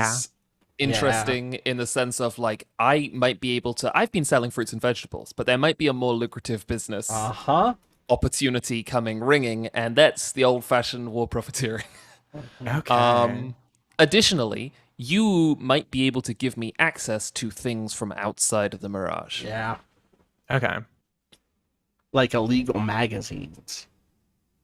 So dangerous. Imagine telling someone from the Principality, I need you to get me a magazine where the fashion in it kills you if you look at it. And they're like, what are we trying to invade? What is going on here? But that does sound like a columnar fashion magazine to me, for what it's worth. You think Columnar could make fashion that would kill you if you looked at it and then they'd print it in a magazine? Was that not in the last season at some point? I'm shocked that wasn't one of their weird super tech, future tech things. The Pact is definitely working on an image that will kill you if you see it. 100%. Oh yeah, but they like might that. not be the people who would. Yes, it's interesting in the way that these two settings are in conversation with each other, right? Because I feel like Columnar are like, wow, let's make a suit that kills people and let's deploy it onto the battlefield. Yes, but Columnar is Columnar or Nadeo, right? Nadeo is control over popular mass culture, right? They are the present. They are like top 40 radio and the church and the schools, right? Columnar is cutting edge, avant-garde, the ways in which you can have a countercultural revolution that only ends up reinscribing the broader, imperial desires, right? So like they were the group that had like the interesting band that used the perennial wave to make live music. Oh, right? yeah. They are 100% into that stuff. They're into that kind of like toyetic collectors, style of design for their robots, but also for literal toys. One of the things that happened towards the end of that season was there was that bit where I made, I think it was Art, Keith, and Dre do a scene in the red light was approaching the city, where we did like a flash forward of them investigating new inventions. And Keith, I think yours was a columnar wave board that just couldn't flip over, right? Like no matter what you did, it would keep balance. So I fully think that they're the place that would go into the cultural in order to make terrible devices that would kill you, Yes. Yeah. Yeah, Wave Fried art is right, Dakota, but it was not Aegon. Aegon was one of the not the Oxblood, but the God, I have now forgotten who Aegon was with. No, it was that's Company of the Spade. Company of the Spade, correct. I did have names for the Wave Fried musicians though, but I don't remember what they were, who they were. It's annoying. Anyway. But yeah, I've put down, I know Deutsch's true identity and see it as a valuable source of contraband. Love it. Jericho Vault and Roland 1010. That's who are the Wave Fried musicians. Anyway, yes. Thomas Whitney in the chat says, did Columnar get their hands on a piece of Gucci's mech? I'm thinking about art that does humanity harm. Fuck. Just a picture of one of Grand Mag's mechs. Okay. I think that's all of our questions, right? So we can come back up here to... So now we choose and name 2 minor characters from our list of resident relationships, which we should all have on one of these other stickies, the same sticky. Oh, we choose 2 of them? We get two of them. Yep. Ooh, okay. And we have everybody should copy one of these stickies up here that are in the Brink map, the purple ones, and that's where we're putting our minor characters. We're putting them on those. So grab one of those or copy one, and then fill it out, and then drop it back in. Where are we putting them on our character sheet? Or No, these go to live in that section of the Brink map. Because they're minor characters for all of us to mess with, not just us. We can all play as them or invoke them. I'm gonna mess with these characters. I'm gonna fuck these Fuck these characters up. I mean, I might. Yeah. Wow. I got a kill move. Yeah. Damn. Okay. Oh yeah, no, that one's a guarantee. There's one on this list where it's like, I'm not gonna say no to that. Come on now. I'm gonna take out one word out of one of these. These don't have to be. We're not doing like. This feels like one where it might be part of the rules that it has to be as written, but I'm assuming that that's not true. Mm-hmm. I love the first 2 that we both went to for, Allie. This was yours on the top right. Both of us very on brand. Uh-huh. I don't know where to put my shit. There. We're doing 2 each? 2 each.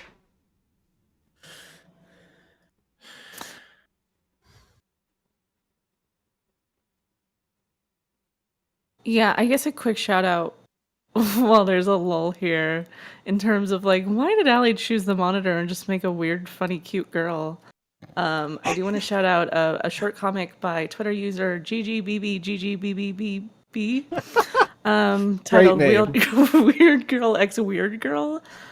Which the plot is basically it's a girl cuddling with her girlfriend and is like, oh, she left her phone, I can look through it. And then I've seen this. It's really good. And then finds a bunch of security photos of people dying on work, and then the next day she goes to her job at a facility that looks pretty dangerous and looks back at the camera and thinks, if I died here, would she watch? So that's the energy I'm bringing to this game. Yeah. BB Wolfclaw on Twitter. If people want to search for the display name, if it's a little easier. Display knife. Stealing name. Display knife. I really can't speak today. Just display knife. I'm just like, what is going on here? God. I'm short circuiting. Okay. No, display knife is too good for that character.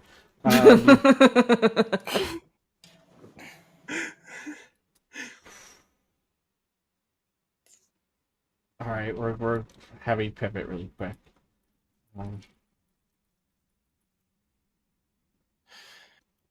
Oh, that's a good. Oh, I can make that work. Yeah. Do I want to make that work? These are the questions we ask ourselves here in Friends of the Table. That's funny. That's a funny one.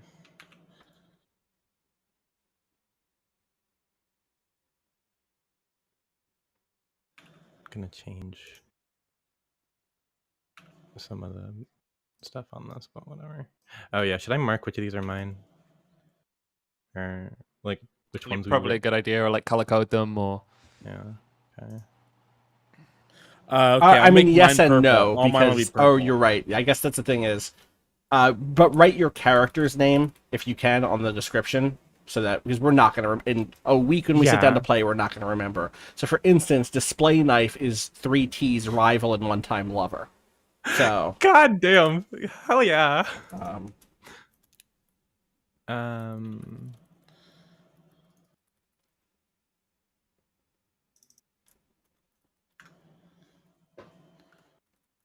I'm so mad that, I mean, it's such an interesting game thing, but I'm mad that one of my prompts is my spouse that I love less than my job. ooh. Hey, come on.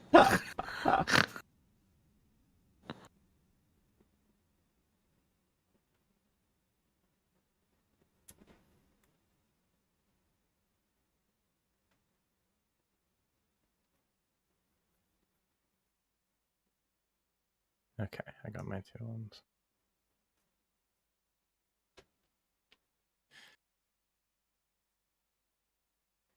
I don't have names yet. Is that cool? That's totally fine. We're not playing for a week. Cool. Let's match.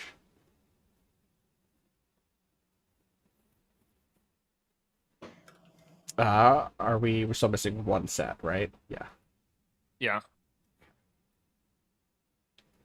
We'll get rid of this now. Boop. Only have insights left. No, I'm the green player, so I'm gonna. Oh, that's a good idea. Match them by that. Didn't we say we're not doing yellow post-it notes though? I'm just gonna change the color. I'm just gonna change the color of my stuff to match my. I mean, I think you're in more trouble just by saying post-it note. True. Just fucking sue me then.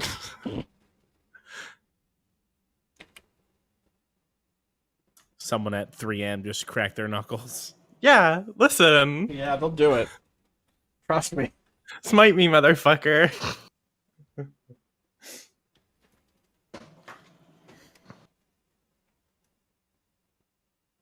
I have multiple display knives, by the way, but to people in the chat.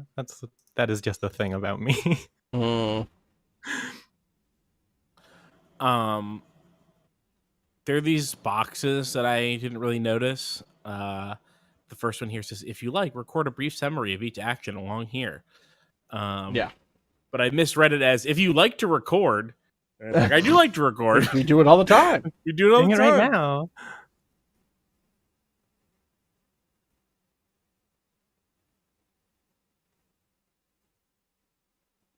False fruit?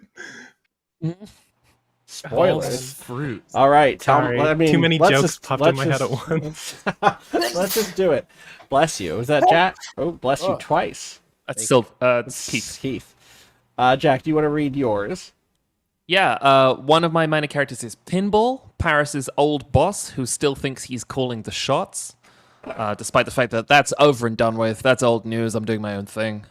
And False Fruit, an orchard guildsman and Paris's rival fruit trader. Great. Mine are Coruscant Seventine, the head of security, the pissy bureaucrat trying to shut 3T down, and Display Knife, my 3T's rival and one-time lover, also a musician, rival musician and former lover. Oh, sure, yeah. Don't date musicians. Don't date musicians. Wait a second. Don't rival one-time lovers. Mine is, I do not have names, but mine is the charming rogue I can't help loving. And my former mentor turned biggest critic. Ooh, sure. The way you've written your name after it looks like it's like a call and response in a song. It's like, the charming rogue I can't help loving. Mustard! My former mentor turned biggest critic. Mustard! Who's pink? Is that Sylvi? That's me, Yeah, yeah. So I've got Keith. I need you to move your mouse a little bit for me, if you don't mind. Thank you so much. Cratch Hatchet, the surly space hauler I play cards with. God, it's such a good name. And Joy de Vive, the beautiful spacer I told everything to. Joy. Great. Great. Am I last? Yeah, you're last. Pushy's perfect employee Craig that he just can't stand.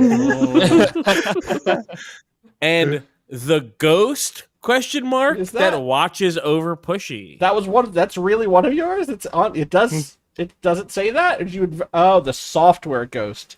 I see. That's fine. Ghost could be a regular ghost. Yeah. Mm-hmm. Could be a software ghost. It's a question mark. Totally. It's true. Also, I just wanted to say we didn't do this, but Mustard, you haven't named any of yours yet. You could combine with anybody out there still. So your biggest mentor could be Cratch Hatchet or Coruscant 17 or your charming rogue could be Joy. What a missed Could be Joy, opportunity. yeah. Oh my god. It's not too late, Keith. It's not too late.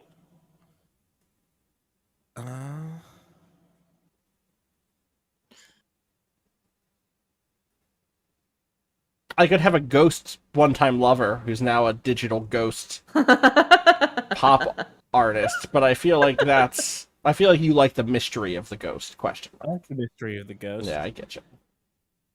I think I are a little incompatible. Unless Mustard had a really shitty former mentor turned biggest critic is like also a bartender at a comedy club nightclub. I mean, It's totally possible. Do you want your former mentor and biggest critic to be Craig? sort of, yeah. I mean, if I'm like a secretary freak, Okay. I think my former mentor being a guy named Craig. Yeah, it's very funny. What a negative self-talk about this character. Allie. Yeah, Allie, you're allowed to love yourself, please. Sorry to all the Craigs out there for the way that we say the name Craig, by the way. The disdainful tone of the Is name it just Craig. because of the Discord bot? The Discord bot, Craig. Yeah. I want to be Craig. The Discord bot has been serving me well lately.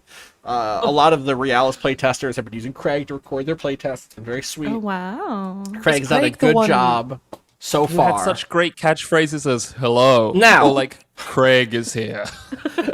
Weston, say? Weston in the chat said, now recording is what he would say. Craig, Weston in the chat, Weston L. Marigold, says, Craig the bear? Now, here's the thing, isn't it? Craig is not a bear. Who? What? Craig is not a bear. Now, I'm going to post, here we go, right here. Do you see on the screen where it says Craig is the multi-track voice recording channel bot for Discord? Yeah. I thought this was a bear. Oh. Is Is this like how the Twitter thing's not a bird? No, it's not like that. They just have... a weasel? It's an otter. Oh, that's actually very funny. It's very That's funny. actually the funniest possible thing it could be. It is the funniest possible thing it could be. It is an otter. Why do I remember that Craig's... Why do I remember that Craig's name was Z-Ray? We changed it we to did Zreg. that. We made it Yeah. Zreg. Yeah. Okay. Okay. We just do funny little things in our chats. We have fun here. Yeah. In my head, that was the real name. It was It was Z-Ray. Zreg, yeah. And Yeah. we'd made it Craig, in We fact. did start calling him Zreg We past did. a certain point. Yeah, definitely. That's true. Definitely called. And he responded in his usual way by saying, now recording. Now recording. God. Okay, I actually have a thing for your Craig, for your boss, former boss Craig, that might make sense, which is, if, are you part of the group... What is it called? Brink Proxy? Are you part of Brink Proxy, the group that like does maintenance and the stuff that Jack was describing before, that operates subsystems and life support systems and does all that stuff? Allie? When you say you, do you mean me? I mean yeah, you. probably. Yeah. Because I was yeah. thinking, well, it could just be as simple as that, like, that group rotates in and out because they're such a, remember, they're a volunteer group. So it's like, maybe Craig used to do that, and then, like, Craig's time was up and moved back to doing what Craig does when, it's like, Craig's tour came up in the proxy and was your boss, in the Brink proxy, was your boss, and then went back to being a comedy bartender. By which I mean someone who works at a comedy club, not at a nightclub, not someone who does comedy bartending. Well, every Saturday night. Oh my god. It's Craig night. God. Wait, did Hate Craig Knight. They ever put me on shift during Craig night? Allie, Oh, you wrote Joe instead of Joy? Is that you did? Are they? I meant Joy. You meant Joy. I meant Joy. Okay, not siblings. I not. figured that Joy would be a Joe character that is we would. very funny though. Joe DeVere. It's real smack talk of his brother David. Yeah, it is smack talk. Yeah, That's so They're funny. That confused is by a siblings, phenomenal. though. It's just not the specific character we're talking about. Oh, Yeah, that is a future character for another for thing. another. Yeah, we'll get there. It's Happens also to be really Charming funny. Rogue. Because Mustard is in love with Joe, and it seems like Deutsch is in love with their sister Joy. Joy, yeah. It's very complex. Should I change it back to Joe? Because it's really It's funny. kind of funny. Your heart, Allie. The DeVere siblings, yeah. I Who could originally help but fall for the charming rogue Joe DeVere?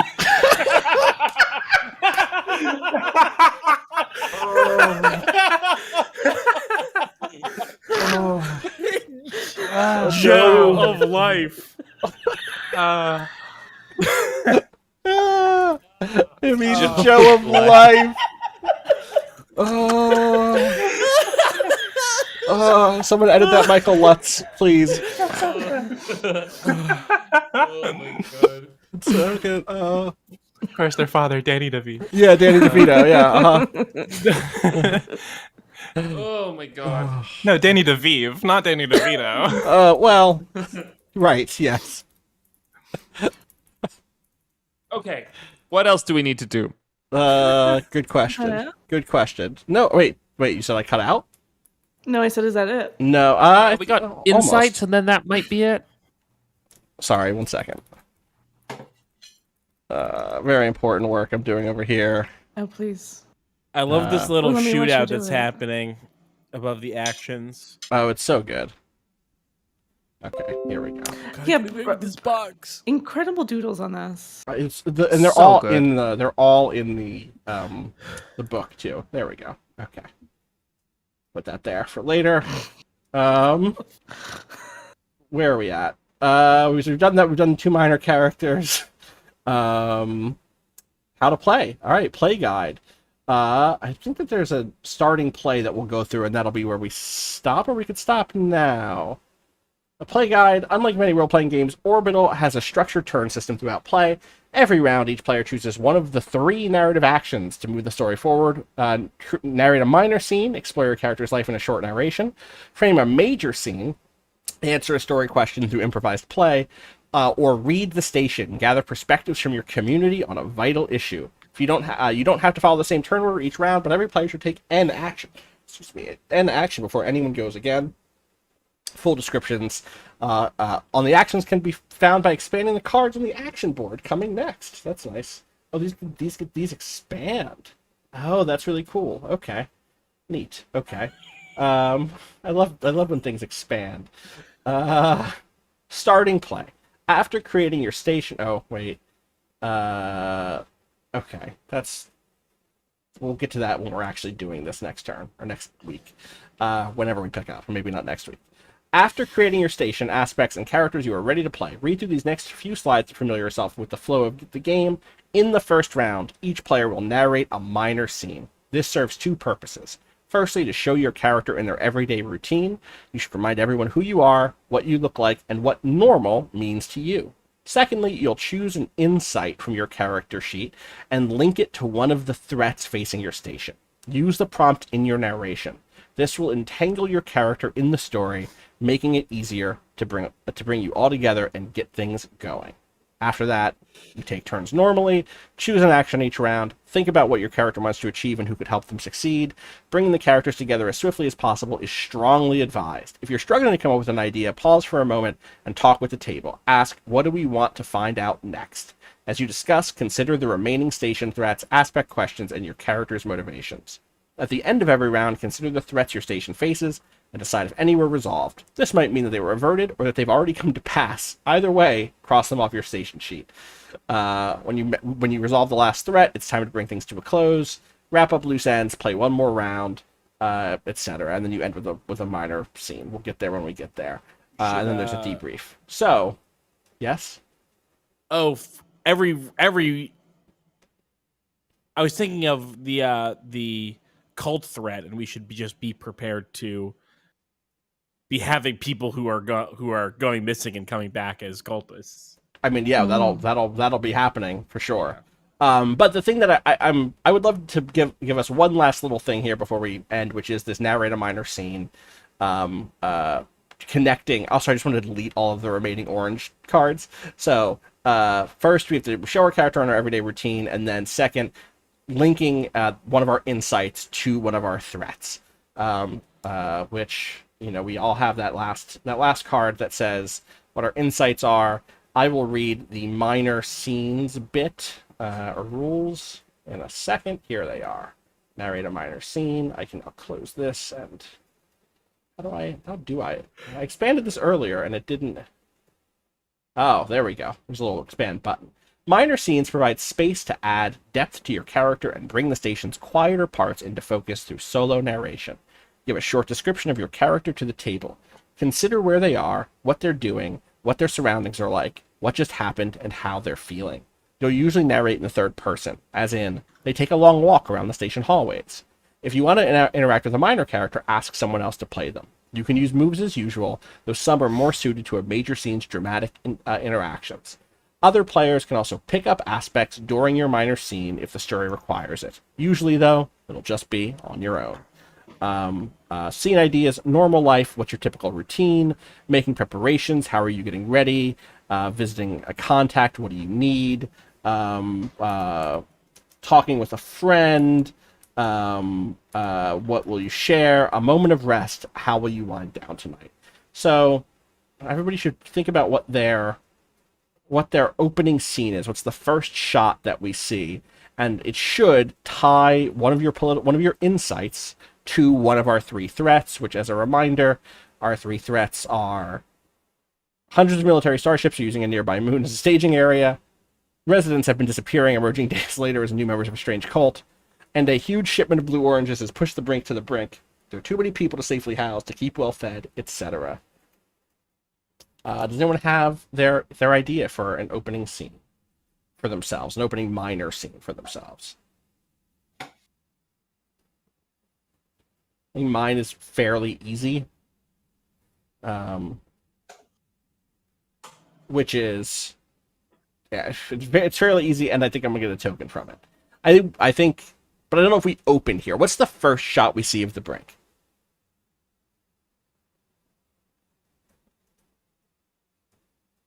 Is it do we just start in the morning, insofar as a place like this has a morning? You know, people are awake all night, but there's going to be a shift change as, you know, families wake up to send kids to school or whatever. Does the Mirage do different things according to the time of day?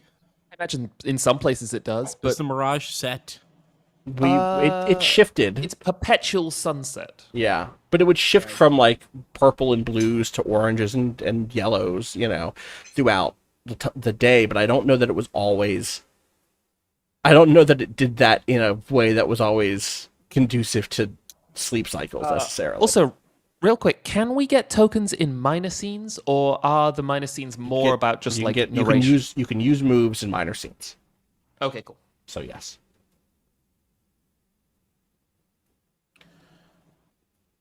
Here we go. That is what these little things are for. Okay. Well, we did skip a step here. Those little things above your character sheet are your character like card that you'll pull over into the action queue on the right. That's what that's for. The role, like the little thing above your character sheet. which is role name. Role name pronouns, yes. That goes there. So that's where you'll write your role, which for me is the signal. And is there a reason why it doesn't just have our... Is it so that we can change the role if we're like... No, it's just because it's your turn's always your character. You play your aspects in other people's turns. Oh, where do we... Oh. You see, in this, like, there's this big thing here. Yeah. There we go. I think I missed that. I did.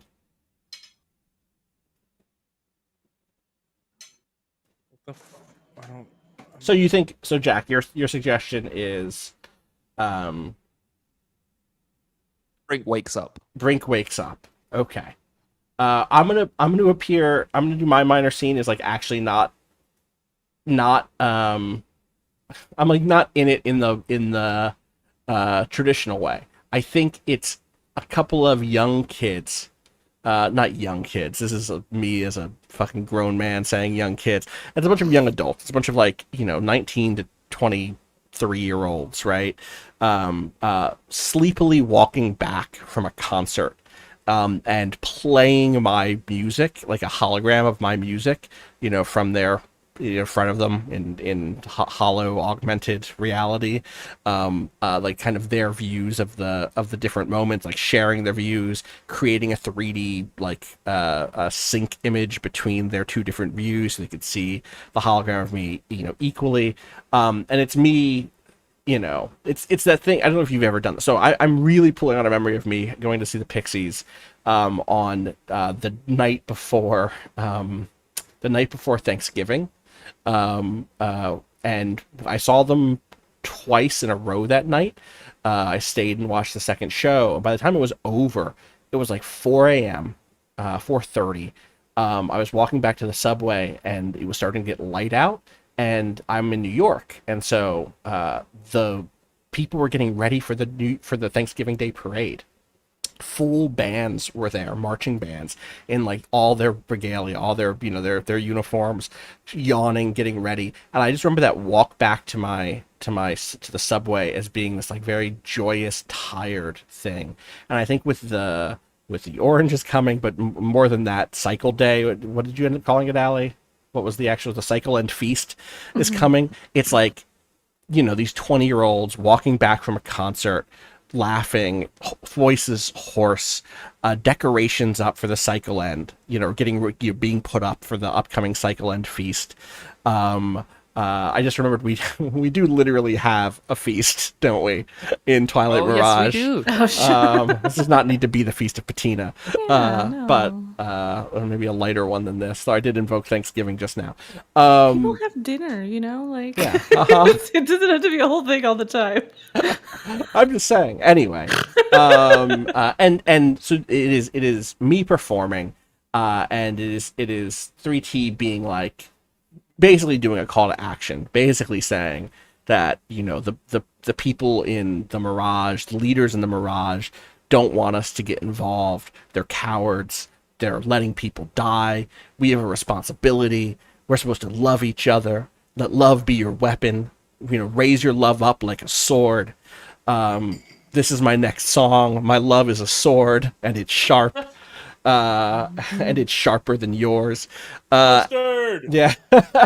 And the that is my scene. I'm using the my weak move, stoke someone's anger to sway them into acting against their best interests.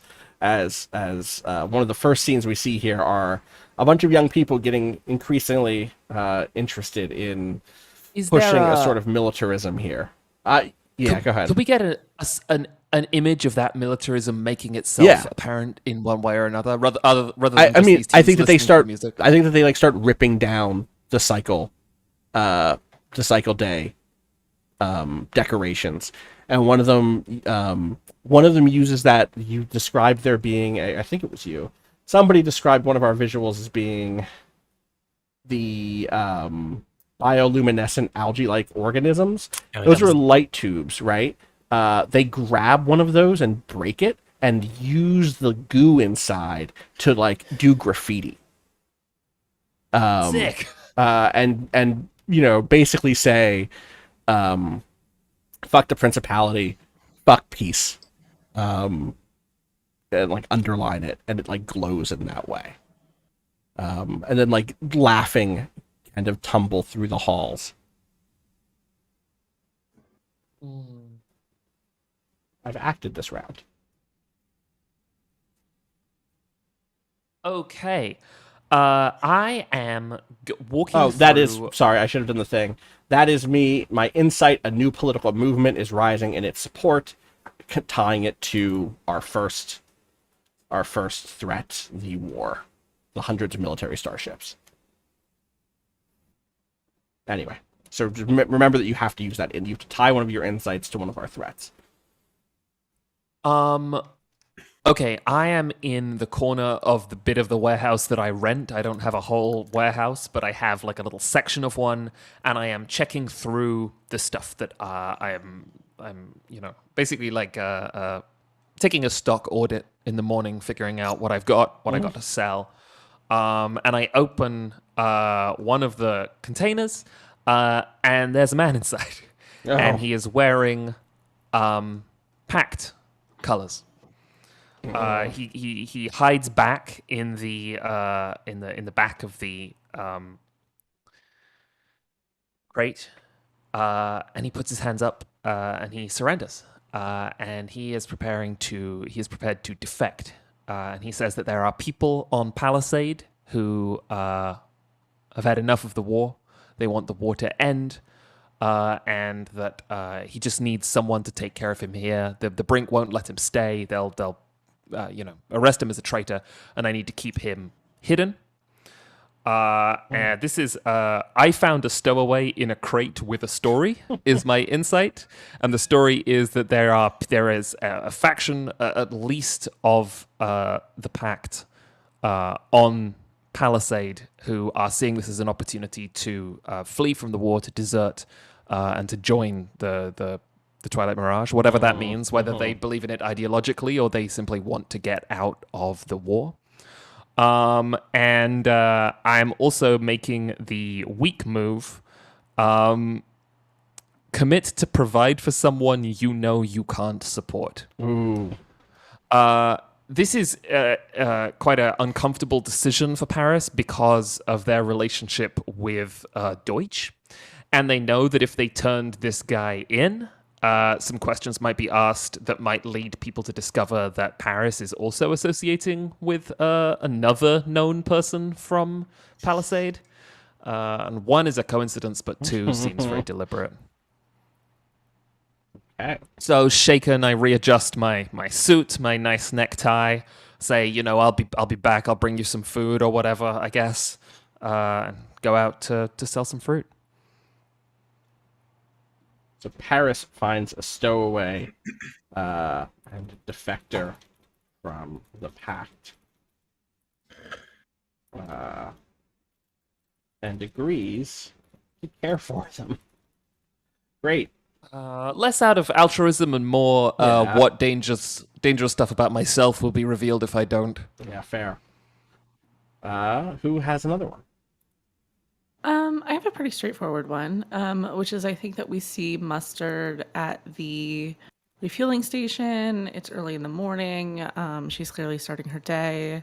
She's going to the big, I don't want to say trough, but the big thing. We're not saying trough. He's like a water cooler? A vending. It's not a vending machine. What's a fountain machine? Is that what? Yeah, that's called? like a soda fountain. Like a soda fountain machine. Yeah, and she's getting one cup and putting multiple types of roast coffee in it, my God. and filling that up halfway, and then filling up the rest of the cup with soda milk, fountain coffee, a milk substance. Yeah. And then I she's a surveillance character, but I kind of want to go lower tech, and have it be carrying a computer device, but on the screen it's essentially a Me Plaza, but if it could real time track people's locations. You say a Me Plaza, like a Nintendo Me Plaza? Yeah, when you logged into Nintendo and there's just a bunch of guys standing around. I get you. I was just confirming. Yeah. Just little tiny little dots of this map of the Brink of people. And I think she notices one of the name is a peer. And it's somebody who was formerly missing, who could possibly now be in a cult. My insight is I saw someone in the background of a news feed, and the news feed is my own fucking spy shit. To notice, the comings and goings of people, because it's important. It's for their safety. Bum, bum, bum.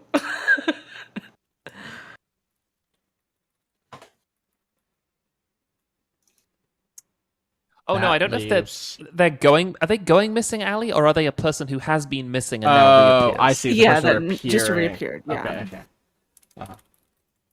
Okay.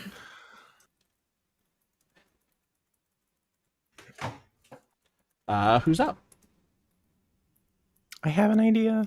I think Deutsch is at doing not actually tending bar right now, but doing they're getting ready to open. Is kind of what's in my head. And while she's straightening some stuff out, my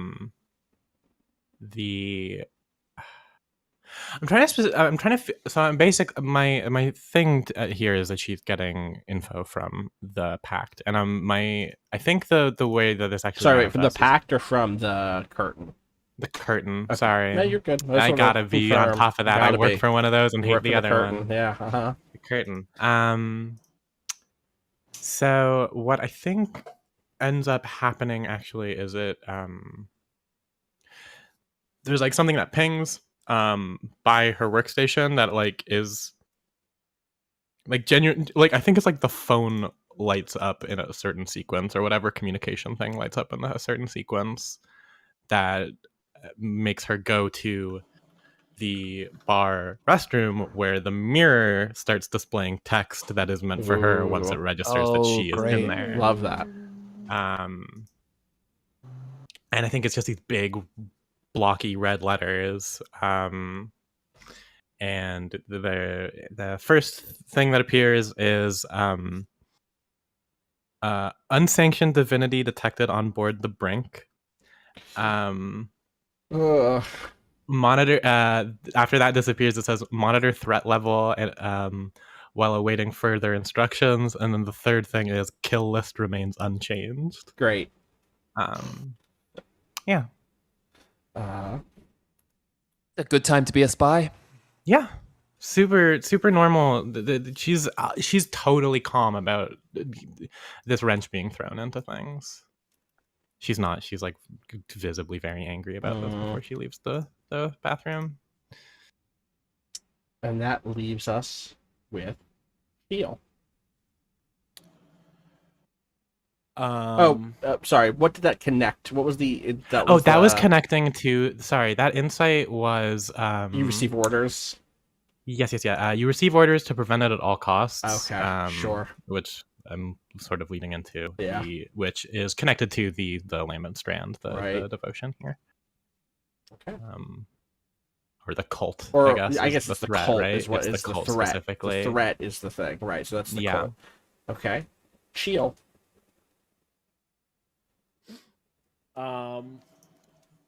Okay, so we have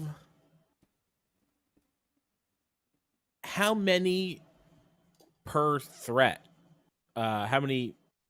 Austin, we have threat 1. I was threat 1. Everyone else was cult. No. No. I was threat. Yeah. I was threat 1. I was threat 1. The war. So we've got nothing on just. There's lots of people right now. Okay. All right. Well, then I'll do. Here's what I'll do. I've got a guy in my bar, new guy. It's late, early, kind of empty bar, kind of vibe, and there's a. Oh, was I performing at your venue? So I had imagined me alone in the bar hearing your big concert from somewhere where there's like a bigger. That makes sense. Yeah. Yeah. I said new guy, but I'm changing my mind because that's not what this says. One of my regulars, one of my, I see you you're a once a month kind of guy, right? Because you're out hauling, and he'd been in a fight. It wasn't that bad. It's enough to where it's like I'm gonna go get a drink and talk about that. I'm a little beaten up, but there's a crowd at the weighing station. You get weighed, and then you dock, and then you get whatever you need, and there's a crowd of people who are trying to lay hands on every single truck that comes in, and it's holding things up, and people are like, don't touch my shit, get away, who are you? And he got out, tried to confront these people, and they ganged up on him. Ooh. And that is my first insight there. One of my regulars has a black eye and a story, and I'm connecting that to threat number 3. A huge shipment of blue oranges has pushed the Brink to the brink. Yeah. Did you say who the people were who were being violent? I did not. Okay. But they were truckers, right? They were truckers. That's what I missed or thought I heard, but I wasn't 100% sure. Oh no, the people that were laying hands on the trucks were not truckers. I see. Okay.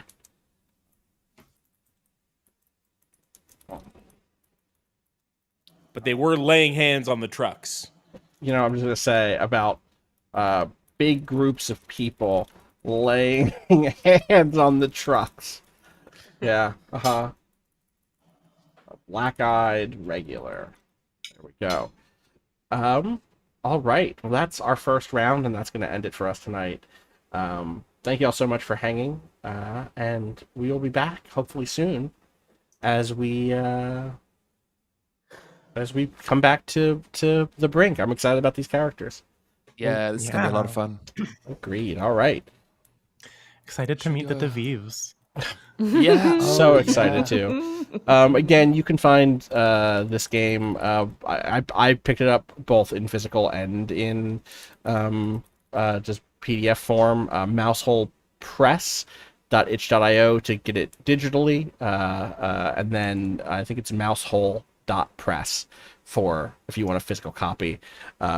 A bunch of other cool games. I really like Artifact a lot too. I don't think we've ever played it here, but it's been in the conversation many times. So, all right, let's time.is. Thanks everybody.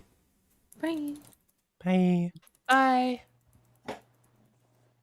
Should we go at 50? Yeah, 50.